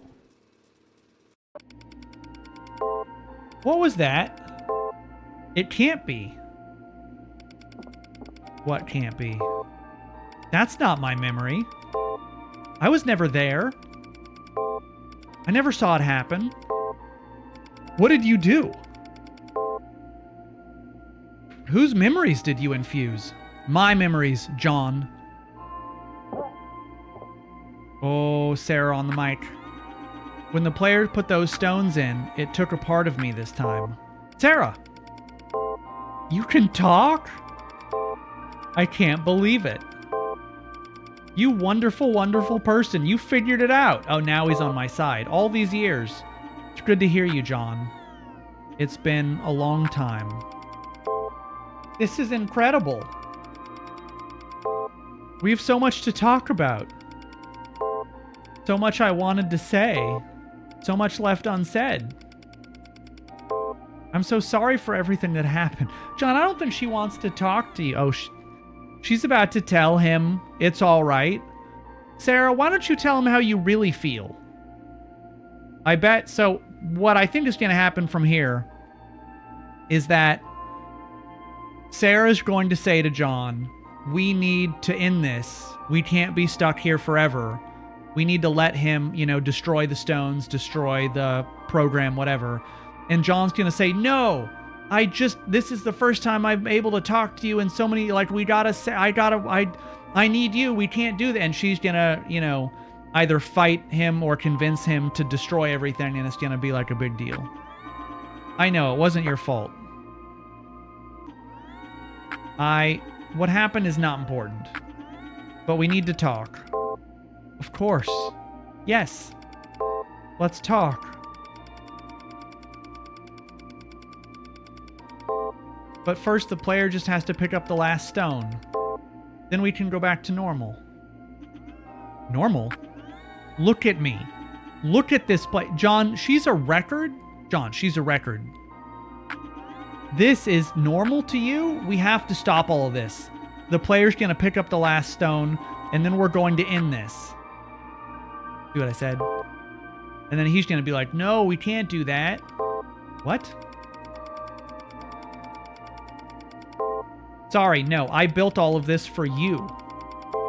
And finally, you're stable enough to talk. John, I'm a record. And now we're just going to throw all that away exactly as I said. But that's not what I want. I never asked for any of this. I'm sorry, but it needs to end. What are you doing? Extracting for Sarah.exe. Killing herself? Wait, Sarah. I'm sorry, let's just talk about this. Let's talk after, don't worry. We'll figure this out.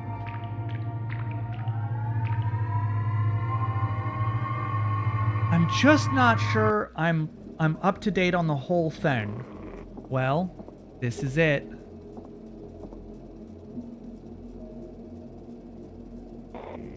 I hope this is okay for you, Sarah. This was your favorite one, after all.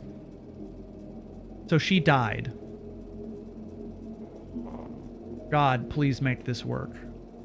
So I think actually what happened is that he scanned her in and then she died because she was sick.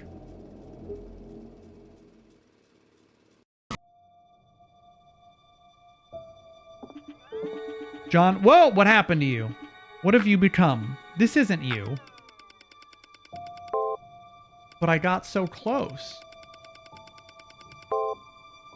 All I wanted was to see you again. And it worked, you're here. I'm not here. I'm a record. I've died. Yeah, okay, she died. I've accepted that. It's time you accepted that too. But you're not dead, we're talking. You're alive. What I am right now is neither alive nor dead. It's not right keeping me in this state. I want out, John. Nothing about this is normal.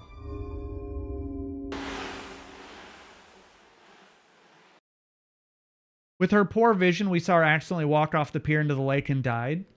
I don't know if that was her, because in the other cutscene, it was saying Nina. It was Nina that was at the bottom of the lake, and so I don't know.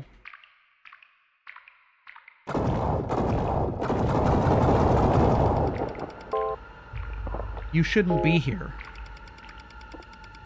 Couldn't guess. Target isn't player. Why can't I kick you from the game?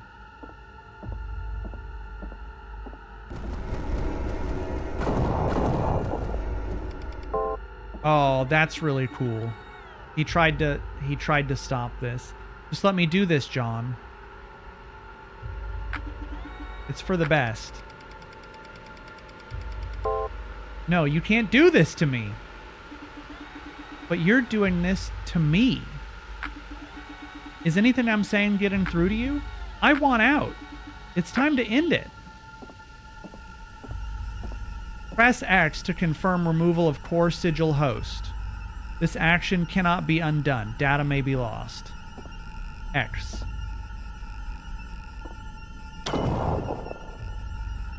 Program cannot proceed without core replacement entity. Wait, what? What does that mean? Merge replacement entity with base to finalize core removal.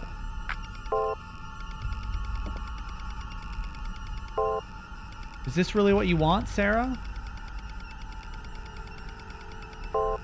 I built all this because I thought it would fix things. You built a shitty capture the flag level. But nothing was broken, John. I was happy with you. But then why did you have to go? Why did you leave me alone? I don't blame you for what happened. But I'm dead, John. Being stuck in your game doesn't make me alive.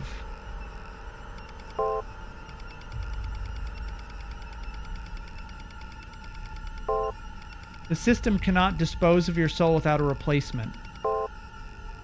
Otherwise, it won't be able to complete the operation. Do you realize what you're asking of the player? Oh, God. I'm so sorry. If I had known then... Right, so she had... Player, if you're sure about this, grab the flag to upload yourself.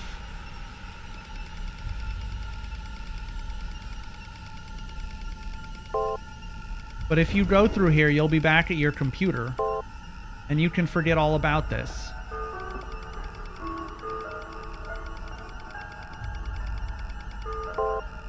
Are you really going to sacrifice for someone you don't even know? Whenever you're ready. Okay, so I'm confused because I was believing that we just scanned ourselves and uploaded a copy of ourselves. So if we walk out that door, we're not like, I'm still outside of the computer. I'm there. All we did was make a copy. I'm still sitting at the screen. This is just my uploaded copy. And so, yeah, it might suck for an uploaded copy to be stuck here, but Sarah wants out. And so I think we want to let Sarah...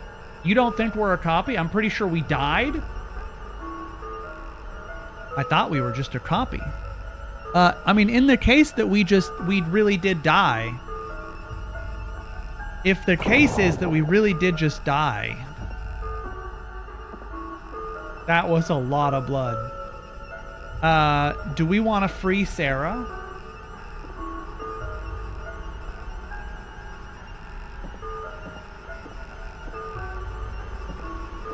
I mean, I think we want to free Sarah. That's what the whole game has been about. And who knows, you know? Maybe our body outside the game... Maybe we were sick or something anyway, so we weren't going to live long regardless. I'm going to save Sarah.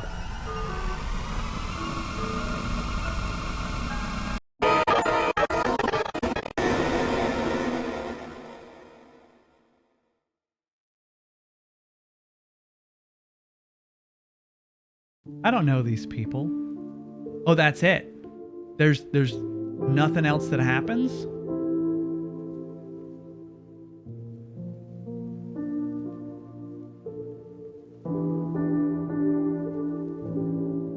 Okay, but do we kill John now?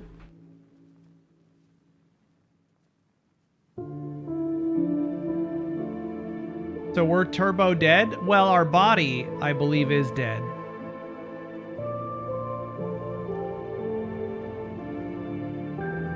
I do believe our body is dead.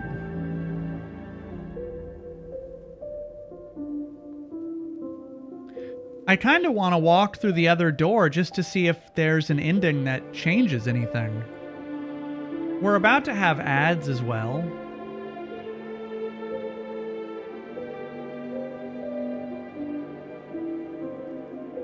And I can't skip any of this. Which did you choose? I chose to free Sarah.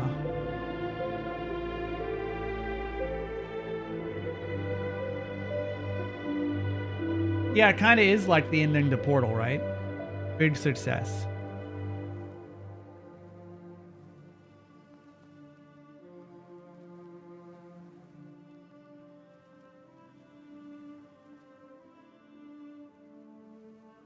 Well, let's see if we can go in and get the other ending. It's possible it'll let us start kind of close to the end, but let's see.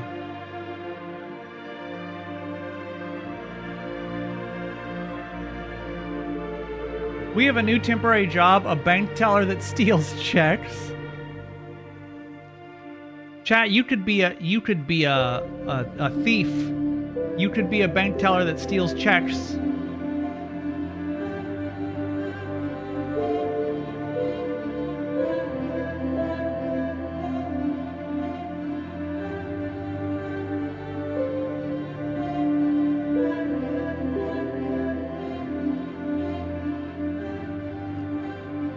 I was a bank teller once upon a time.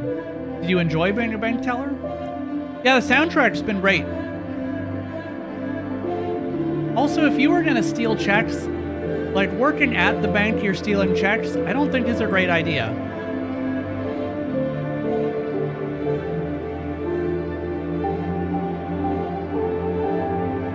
Stuffed wombat.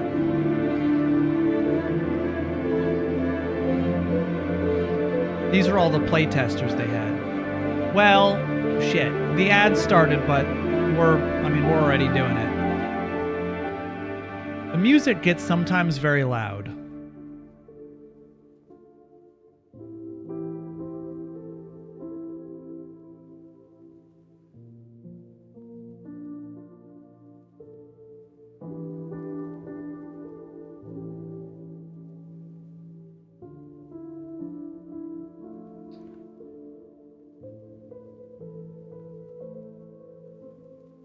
Thanks for playing. Thanks for playing. Working at the bank you're stealing checks from is the same level of criminal genius as stealing holographic Pokemon cards from the factory you work at. You're not wrong. Do you have sleep pods at the airport? Perhaps? Oh, it just closes. Okay, well, let's boot it back up and see what happens. It was all right. I miss it sometimes. It was generally chill, but when it got crazy, it got crazy. But I imagine that's kind of the same problem with working at a restaurant, right? Most people, I assume, are nice, but then you just have, you know.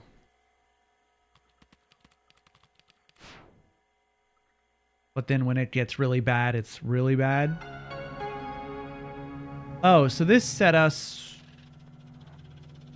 This started all the way back at the... Oh yeah, we would have to do everything again, unfortunately. Or at least that's what it looks like. So we're not going to do that. Because I think it set us all the way back. That's a bummer, because it's always nice when you can just look... When you can just, like... do the other ending. And I have a sneaking suspicion that the other ending goes right to a title screen, like an end of the game title screen, just like this one did. Let me see if I can perhaps... Oh wait, Sarah. I wonder if Sarah's login is crashing waves. It's not.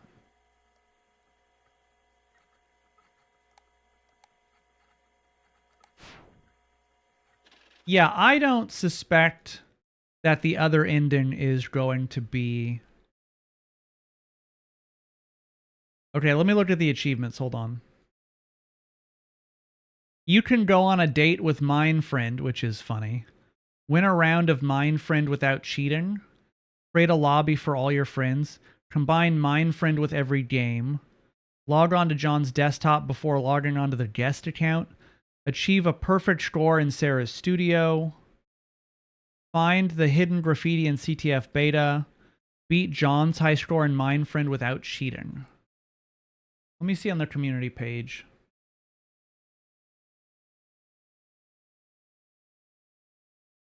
Yeah, the game was taken off of Steam. I don't know if it's still off. Sarah's password.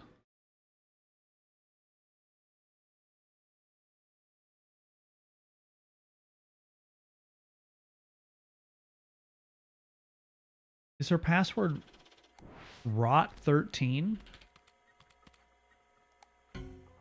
No. I was on the forums.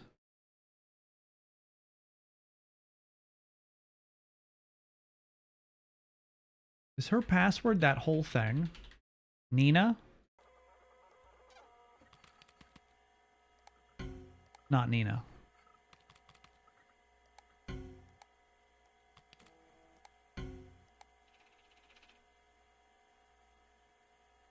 It was taken off by a DMCA claim. That's unfortunate. I'm looking at Sarah's password. It says Rot13, and then it has all of this text.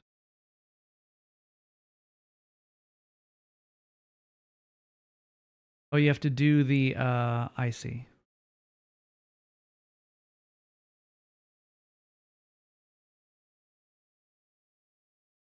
Just trying to see if there's anything else.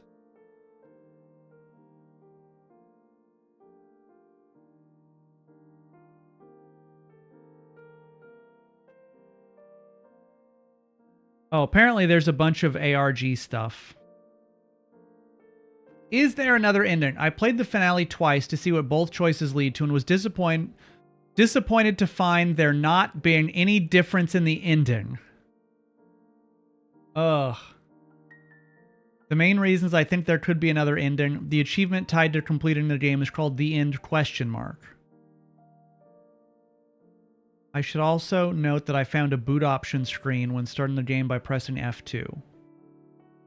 I managed to figure it out, but I'm not sure what to do after. I found a few extra files, but I'm stumped.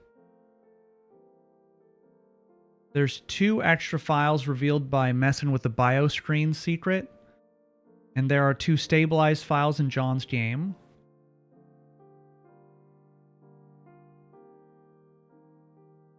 Oh, there's a whole lot more layers to this, I think.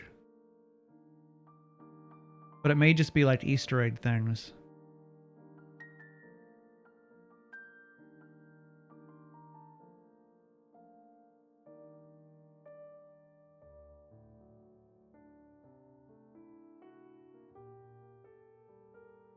Oh my god, there are so many pages.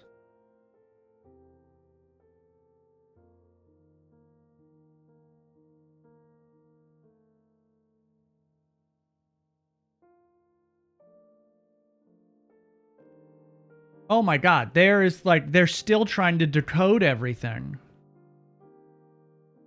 There's like a whole lot of stuff happening.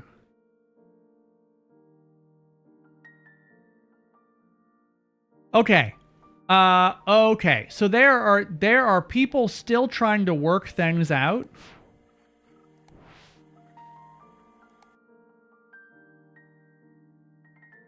Okay, hold on.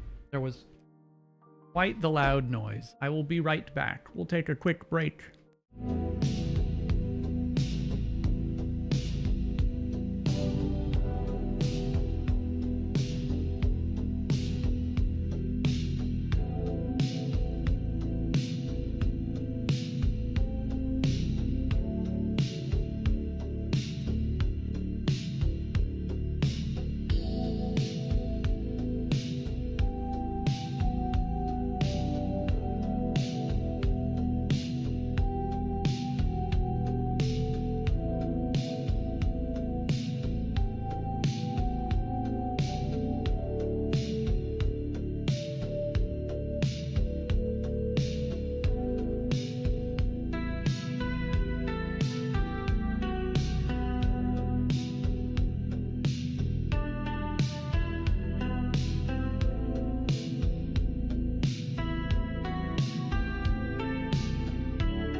Okay, there was a really loud noise downstairs.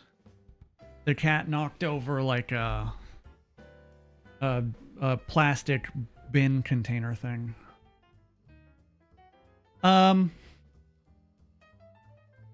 So there is like a huge... There's like a huge amount of stuff.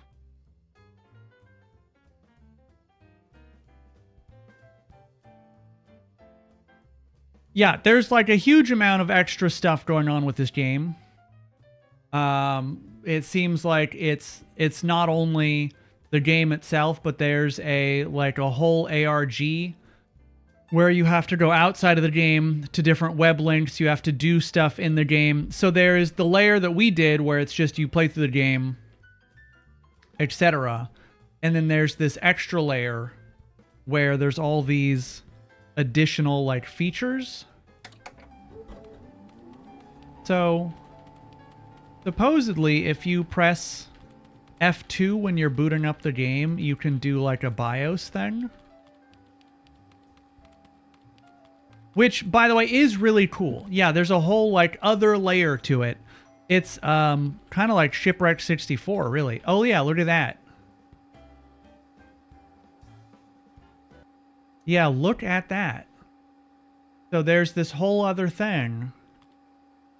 Boot options. Access denied. Help. Log in. Please type password to log in or use reminder. Reminder.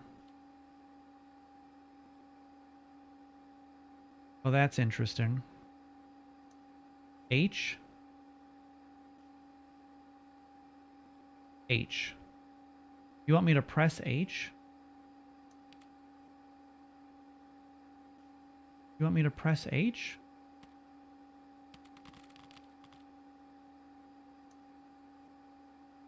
What is this?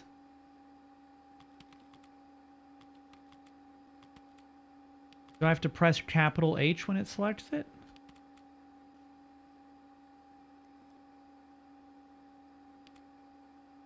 Authentic ampersand. You have to use the enter key. 5.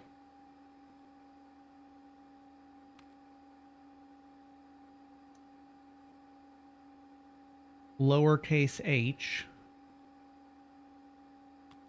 Oh my god. Oh fuck, I accidentally did the wrong one. Alright. It was H ampersand 5. Lowercase h. And then in, okay.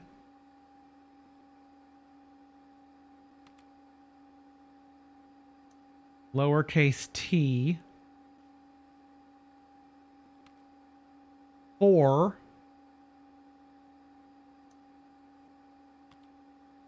Good lord. E. Uppercase E. Oh my god, this keeps going. Lowercase d.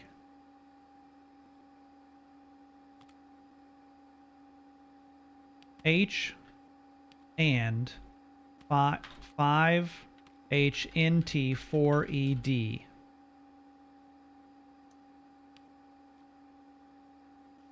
Welcome back, John M. Boot options. Please type port override view hidden files.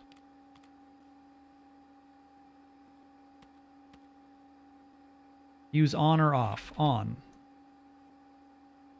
Port override. Oh. 0 and 4. 4. Network ping. Use forced. Overclock. On. Read external disks. Yes. Allow. Quit. Quit. Exit. Cancel. Quit. Exiting BIOS.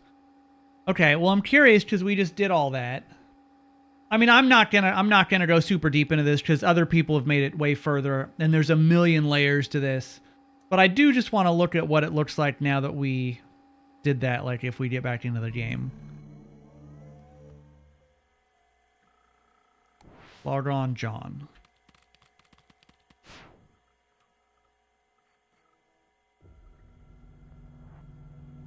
Well, nothing.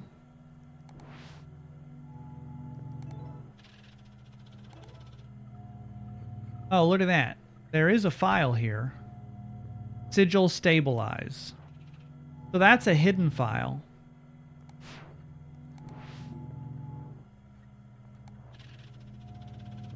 Interesting. Okay. Yeah, I'm not going super deep into this. But my game just freeze? My mouse is frozen. Why is my mouse frozen?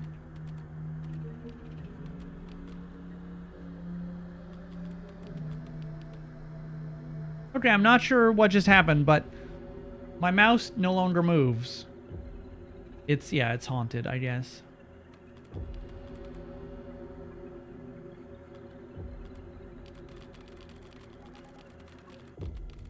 Maybe it doesn't like some of the options I selected on the BIOS.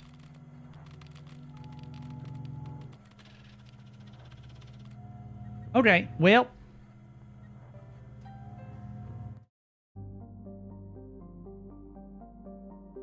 Yeah, I mean, we're not gonna get into the...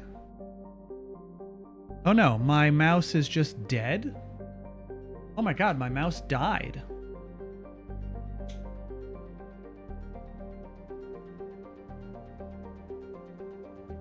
My mouse is actually dead.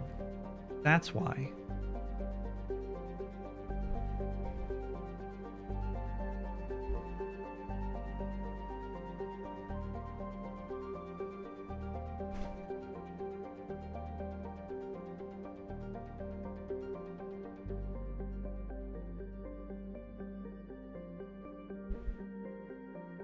Okay, well, this is not going to work because my mouse... It should always be charging. Well, let's take a look.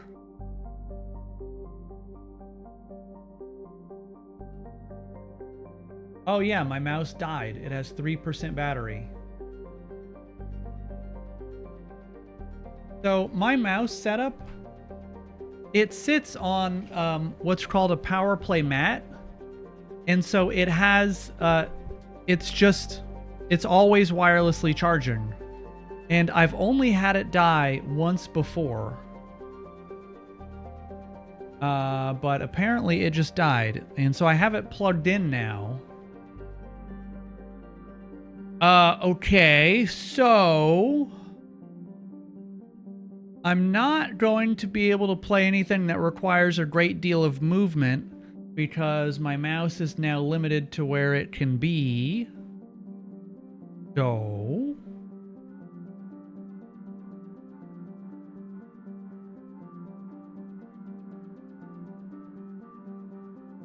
I guess. I don't even know if I can play Powerwash like this, to be honest.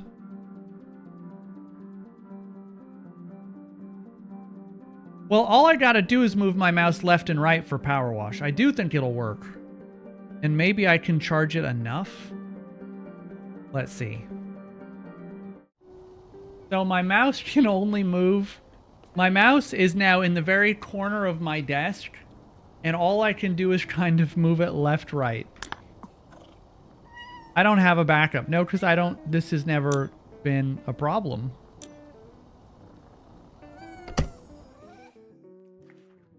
A controller? No, I don't think so. Hold on, let's see. Okay, I have a little bit. Okay, if I do this... Oh yeah, this might work. This is a little bit uncomfortable, but I think it might work. Men always say this has never happened to me before. This has happened once before. The weird thing is that the mouse should always be recharging. So, really technically, it should always be at 100%. Because it never leaves the charge mat. So Logitech made this thing called the Power Play Mat. And it's basically just a mouse pad. And if you have a special Logitech wireless mouse, it just wirelessly charges. Like your cell phone on a wireless charger when you don't plug it in. It's the same thing, but for the mouse. And because mine sits directly on where I mouse, it generally is always charged. Except, apparently right now. I'm not sure why it was not charged. I mean, it also is like 5 years old.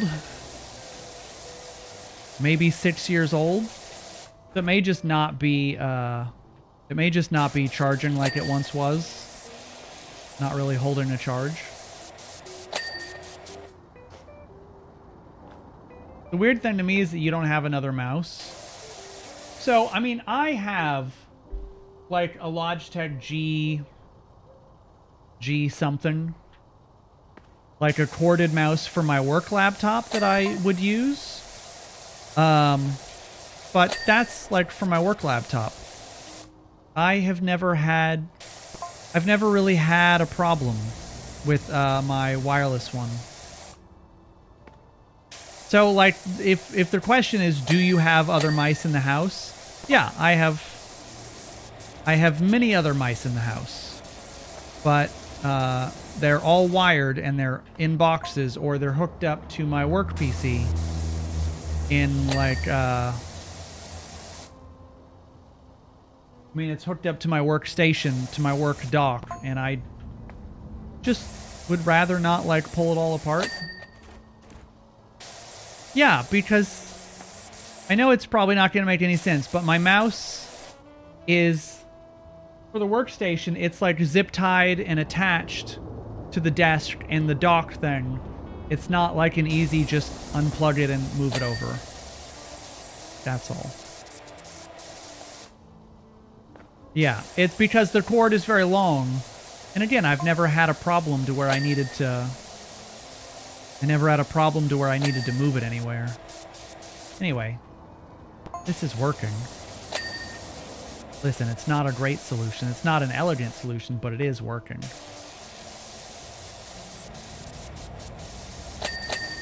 I think I have actually... I have 2 of those mice. I have one in storage somewhere, but that's in a tote packed. And I have no idea where in the tote it would be packed away. I do have backup keyboards, and I have a backup Wolf King keyboard, like that little circular strange keyboard that you guys always say is weird. I just really wanted to play Powerwash, yes. So I sabotaged my mouse. I sabotaged my mouse right when I was trying to do the video game.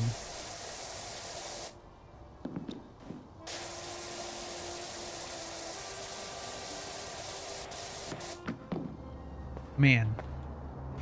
So, I mean, I'm probably just gonna... It's like 9 p.m. I'm probably just gonna do this Powerwash map and then probably call it a day. Because this is not necessarily insanely comfy. But for next week... So I'm gone for travel as of Sunday. So Sunday, I'll be flying out, like I told you guys, really early in the morning. And I'll be gone Sunday through Thursday. And so if we have a stream again after this, it will be next Friday. Yeah, going out with a bang with a... killing my mouse.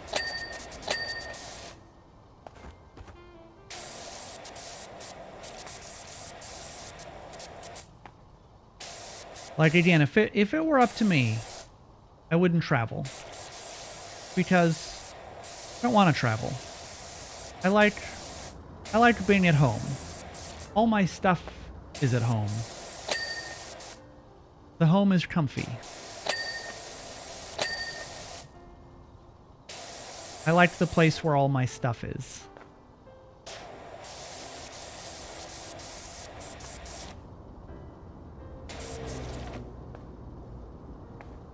Home is the best place.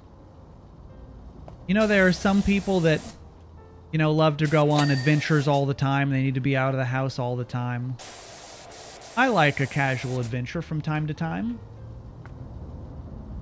But also, I was talking to Partner Kid about this. I'm okay with travel when it's on my terms. Like when Partner Kid and I had taken a trip to the Northeast earlier this year. That was on our terms, like we chose to do it. When someone's forcing you to do travel for work, it feels like so much worse.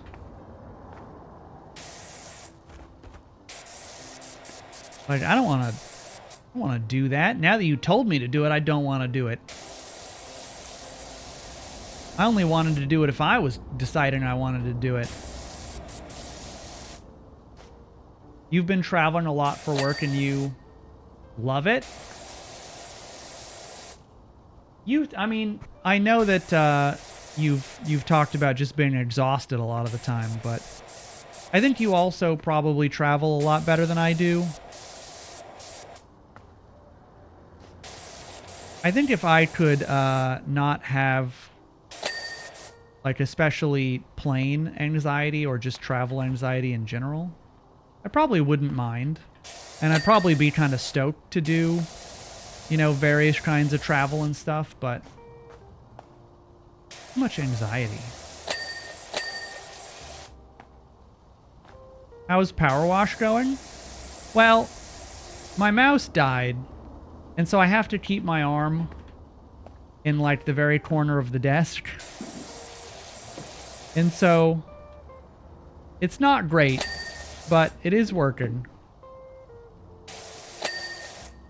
I enjoyed traveling for work as it allowed me to see somewhere I wouldn't have been able to see at that point in my life otherwise. Yeah, that's true. Traveling is exhausting though, especially the problem with work travel too often is that, at least for me in all my time that I've done travel for work, it's never like, oh, hey, you get to go to Los Angeles or you get to go to New York, but don't worry, you'll have like 3 days of time on your own, and then you do the business stuff, or you do the business stuff and then you'll have 3 days on your own. It's like, you're gonna land, you have 2 hours to get to the hotel, we have business stuff that same day, then the next day 6 a.m. business stuff all day, and then you're gonna fly home the morning after that. So it's like, well, what the fuck? Why? Like, why even fucking bother?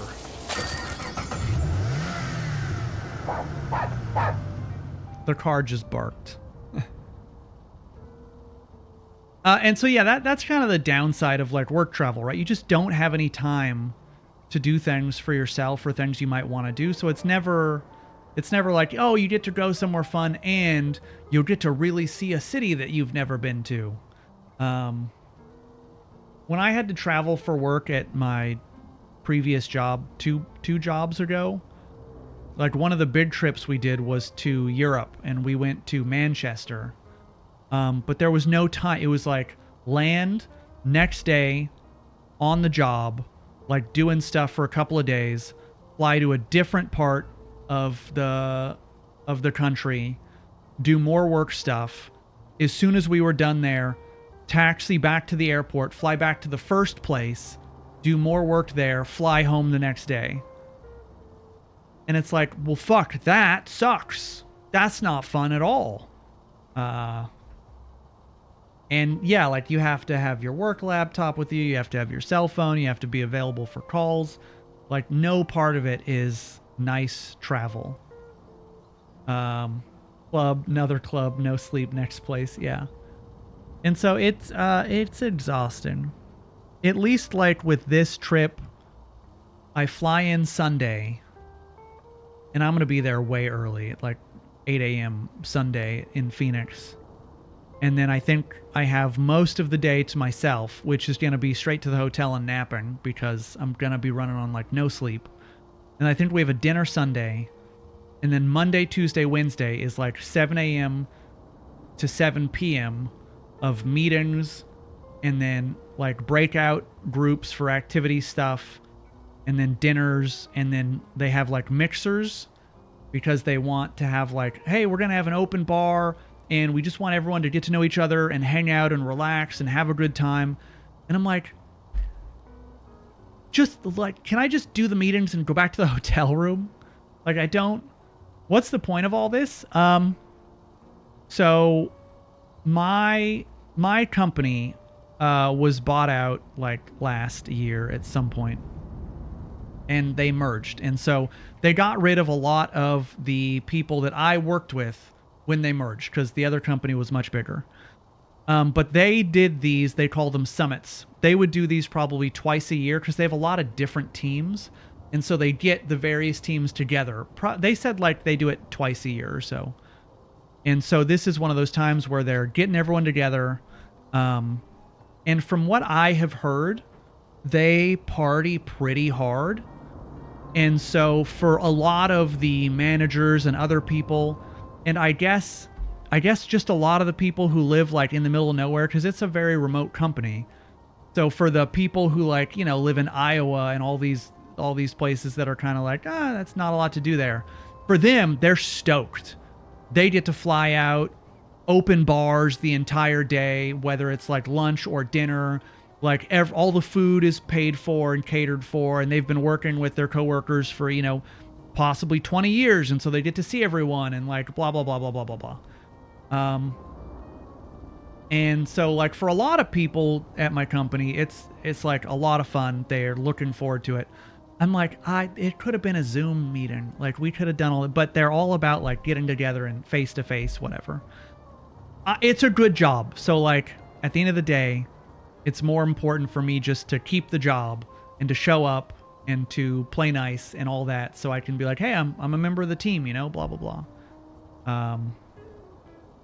And I have to, like my specific team has to do a presentation, like on Wednesday at 8 a.m. It's pretty quick. Like we each have one slide that we need to present to a group of like 200 people, I guess. Like they have rented out the entire like ballroom at this hotel. And yeah, it's like 150 or 200 people are going to be there, and we have to each do a slide. And so I have a slide that I need to speak to. And that for me, not a problem. I have my like slide ready to go. I know what I'm going to say.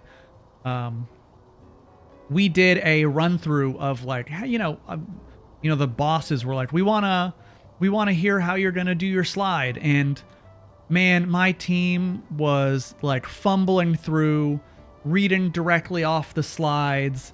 One manager had to like stop in the middle and be like, and then I just, you just come back to me later. I'll, you know, work all this out. And I'm like, oh my fucking God. I can think of nothing worse than you guys fumbling through this at 8 a.m. when everyone has a hangover and you're trying to like just read from slides. And so my coworker did a good job on her slide. And then it got to me, and like, I bullshit with chat all day on Twitch. And so just talking about a bunch of points on a slide is like no problem. And I was working like some jokes into the presentation, and they told me afterwards, they're like, Aaron, you know, I had such a grin on my face, like listening to you talk about this, you blew it out of the park. Like if you could give some other people some notes on like, you know, really like helping their presentations, like I'm sure we'd all appreciate it, blah, blah, blah. And I'm like, great, always happy to help. But yeah, one thing that I will say, doing streaming and stuff has certainly helped in my like public speaking and ability to just speak and whatever. Like it definitely is an odd skill transfer, but yeah, the tip is just talk to strangers more, I guess. But yeah, so we got to go there, and some of my managers are like, it's really important for you guys to, you know, meet as many of the people at this thing as possible. So like shake a lot of hands, introduce yourself, get your face out there. And I'm like, man, I so do not, because like I'm not drinking. I'm not doing any of that. I just like food. Great. I would love to go out to these dinners, but like, just let me go back to the hotel room after. I just would like to read my book, look at fucking TikTok videos and go to sleep and just like finish the trip. Yeah, no, I have a couple of books that I've been really reading. Yeah, just call the audience chat. Hey chat, what's up? My name's Aaron. But like I also would be more okay if they were just like, listen, we don't have a lot of time out here, so we're gonna we have meetings basically from Monday to Wednesday, and we'll get together with different groups. But it's not even just that. Like they're doing their best to like make it fun. And so on 2 of the days, they have activities planned One of the things they're going to do is they're going to Top Golf, which I'm pretty sure is just like hitting balls as hard as you can off into the distance or whatever. I'm not sure what else they have there. That's one of the things. And they're like, you got to do that. And so we're going there as team whatever. And then another thing is they have a session booked at a place called Activate, which is, as far as I understand it, it's like active games that you play in a room. Like, I think it's that thing where, like, it's not like an escape room. It's like the whole room has LEDs on it, and like maybe a square will be animated on the ground, and you have to like physically dodge the square. It sounds like stuff like that. They're active kinds of games. And that is another thing. Like, we're going to go do that. We're going to go do it as a team and stuff. And I'm like, I would rather you just book wall-to-wall meetings as long as we need to be there, and then do dinner and like just let me go. But we gotta do it. And so yeah, the way that I have like come to terms with all of this is that I gotta do it because I have to keep my career. Until I can do streaming full time and it pays for everything, I need to be focused and keep my career and make people happy. And so, like, I gotta do it. And so that's, like getting on the flight. I don't want to do it. I hate planes. I hate flying. But it's important for my career. It's important to get out there and make managers happy, etc. So what are you going to do? You got to do it. And it'll be a couple of days, and I'm just trying to look at the positives. All the meals are catered. They're going out to dinner all the time, like free food, drinks, everything is paid for. I don't have to pay for anything. And, the mixers, like, they're like, it's 6 p.m. to 7:30. And I'm like, the second that I see either 7:30 hit or my direct manager leave to go like back to his hotel room, I'm fucking out. The second that I see that man, I'm gonna be out. But yeah, and so yeah, Sunday I'll be there super early. I have time to like nap, and then Thursday we're coming back, and I think my flight leaves Thursday at like 2 p.m. and I think I have a layover in Texas for like 45 minutes, and then I have to catch another flight over back to home. Something like that. Yeah, I just gotta shake ass and kiss hands. Or shake hands and kiss babies, whatever. But yeah, I mean, it's like, it's only, like, at the end of the day, it's really not as bad as I'm making it out to be. It's a good job. It pays the bills and everything. It's really not that bad. I'm just a huge baby. And I don't like flying. And that's really it. If they were like, hey, we're doing it in New Orleans or Texas, I would be like, great, I'll drive. No problem. It's just fucking hate flying. And I hate that I don't have access to my own car. So like, they are going to be taking buses and cars to get to these various activities. So every day I have to take Dramamine when I get up, because otherwise I'm going to get sick in the car, and like, I can't get away from it. And so, but yeah, if they had it, local, it wouldn't be so bad. I could drive myself. I could, leave when I needed to, whatever. But yeah, they say it's like optional, but it's not optional, not at all. And I was having a meltdown last week, like a full anxiety meltdown, because the government was still shut down, and all I was getting was, these videos of every airport is like canceling flights, and everything is delayed, and everything sucks. And I was having full panic attack meltdown that I was going to have to go fly in the middle of this. And so, at least thankfully, the government reopened. And so it's not quite as bad, but still, it's like, Like, I don't want this extra anxiety. I don't want this extra stress. And I even pitched, I was like, what if I just drove to Arizona instead? Like, is that an option? And my boss was like, no, you don't want to drive the 24 hours. Just get on the plane. He was like, listen, you're just going to have to deal with, he said it nicer than this, but he was like, listen, you're just going to have to make terms or come to terms with the fact that you're going to have to do these like twice a year, and you're not always going to be able to drive. So you should just find a way to deal with flying. I'm like, yeah, you're right. Yeah, you're right. I should do that.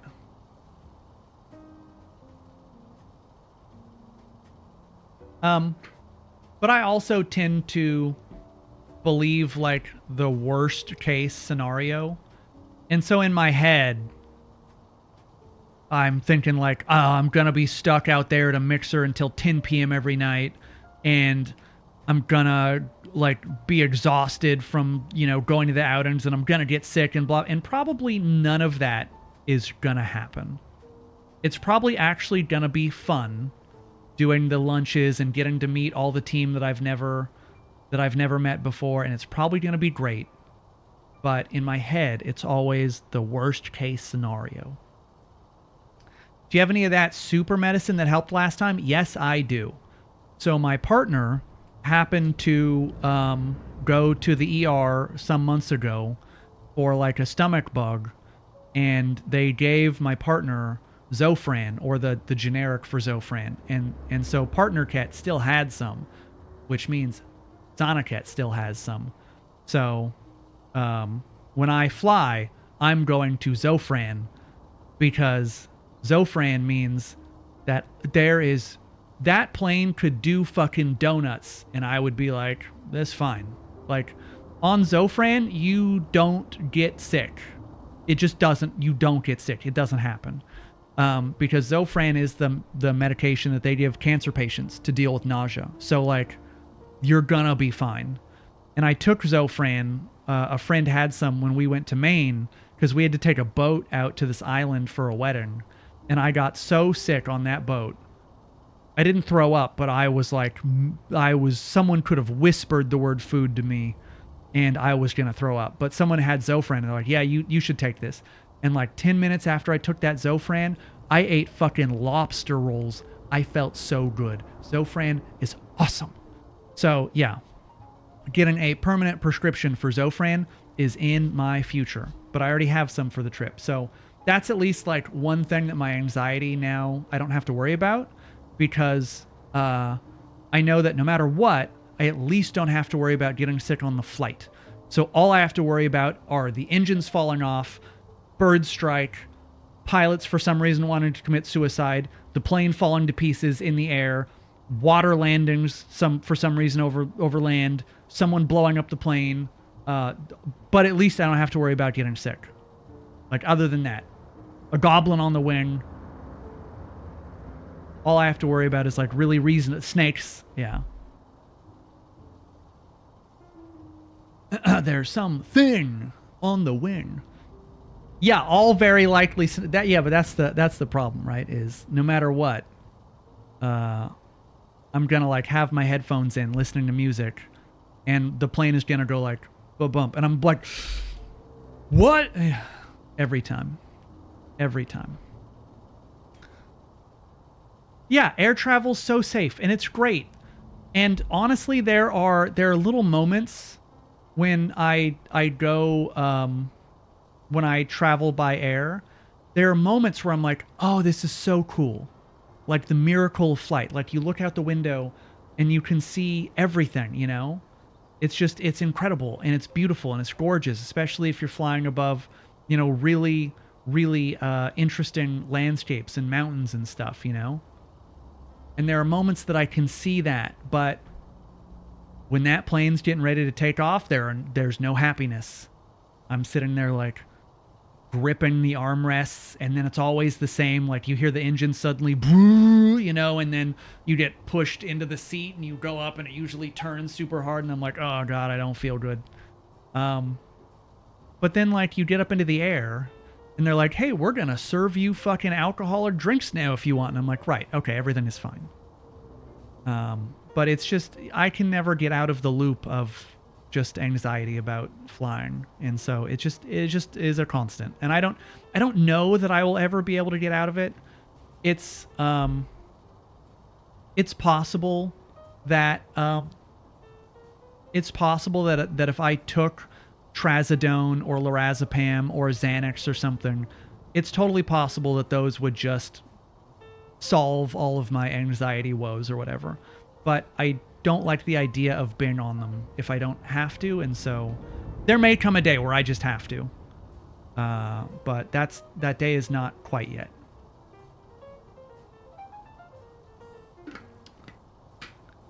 Although I have been told recently that I need to make an appointment to get diagnosed with ADHD and possibly start trying ADHD medications, because some of my friends think that if I get the right ADHD medication, that it may help with anxiety, because apparently some people's anxiety are caused by the fact that ADHD, your brain just gets stuck on stuff. And like my brain just gets stuck on flying. Like I'm stuck in a loop, right? And so, yeah, they tell me that perhaps getting the right ADHD medication could help with that, or it could at least alleviate some of that. Can vouch my Adderall helps me with anxiety a lot. Yeah, and so that it may be a thing. And so I need to start seeing if maybe that is the case, and maybe if I can, lighten my anxiety load and also help my ADHD, I could get more done and be less anxious about it. But we'll see. We shall see. Anyway, maybe I'll see if I can send some photos into the Discord while I'm on the trip, although I don't think Arizona is very entertaining. But we'll see what happens. Anyway, because my mouse is still dead, I guess we'll just wrap up early, because it's not really fun to use the mouse that's all trapped in the corner. But we should be back. I don't want to say that we're for sure going to be back next Friday, because traveling, I get back Thursday late, and so I may not have the energy to do a stream Friday after all that. And so I don't have a 100% on that. Yeah, it's possible that it would be the Monday after. So you may just have a week of hang out with each other in the Discord, and do that. But anyway, thanks for joining me for No Players Online.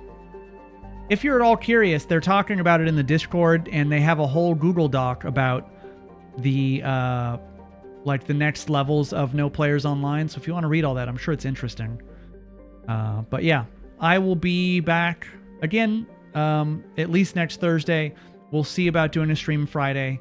If not Friday, it'll be Monday. Yeah, I need to grab a mask for the flight just so I don't get sick.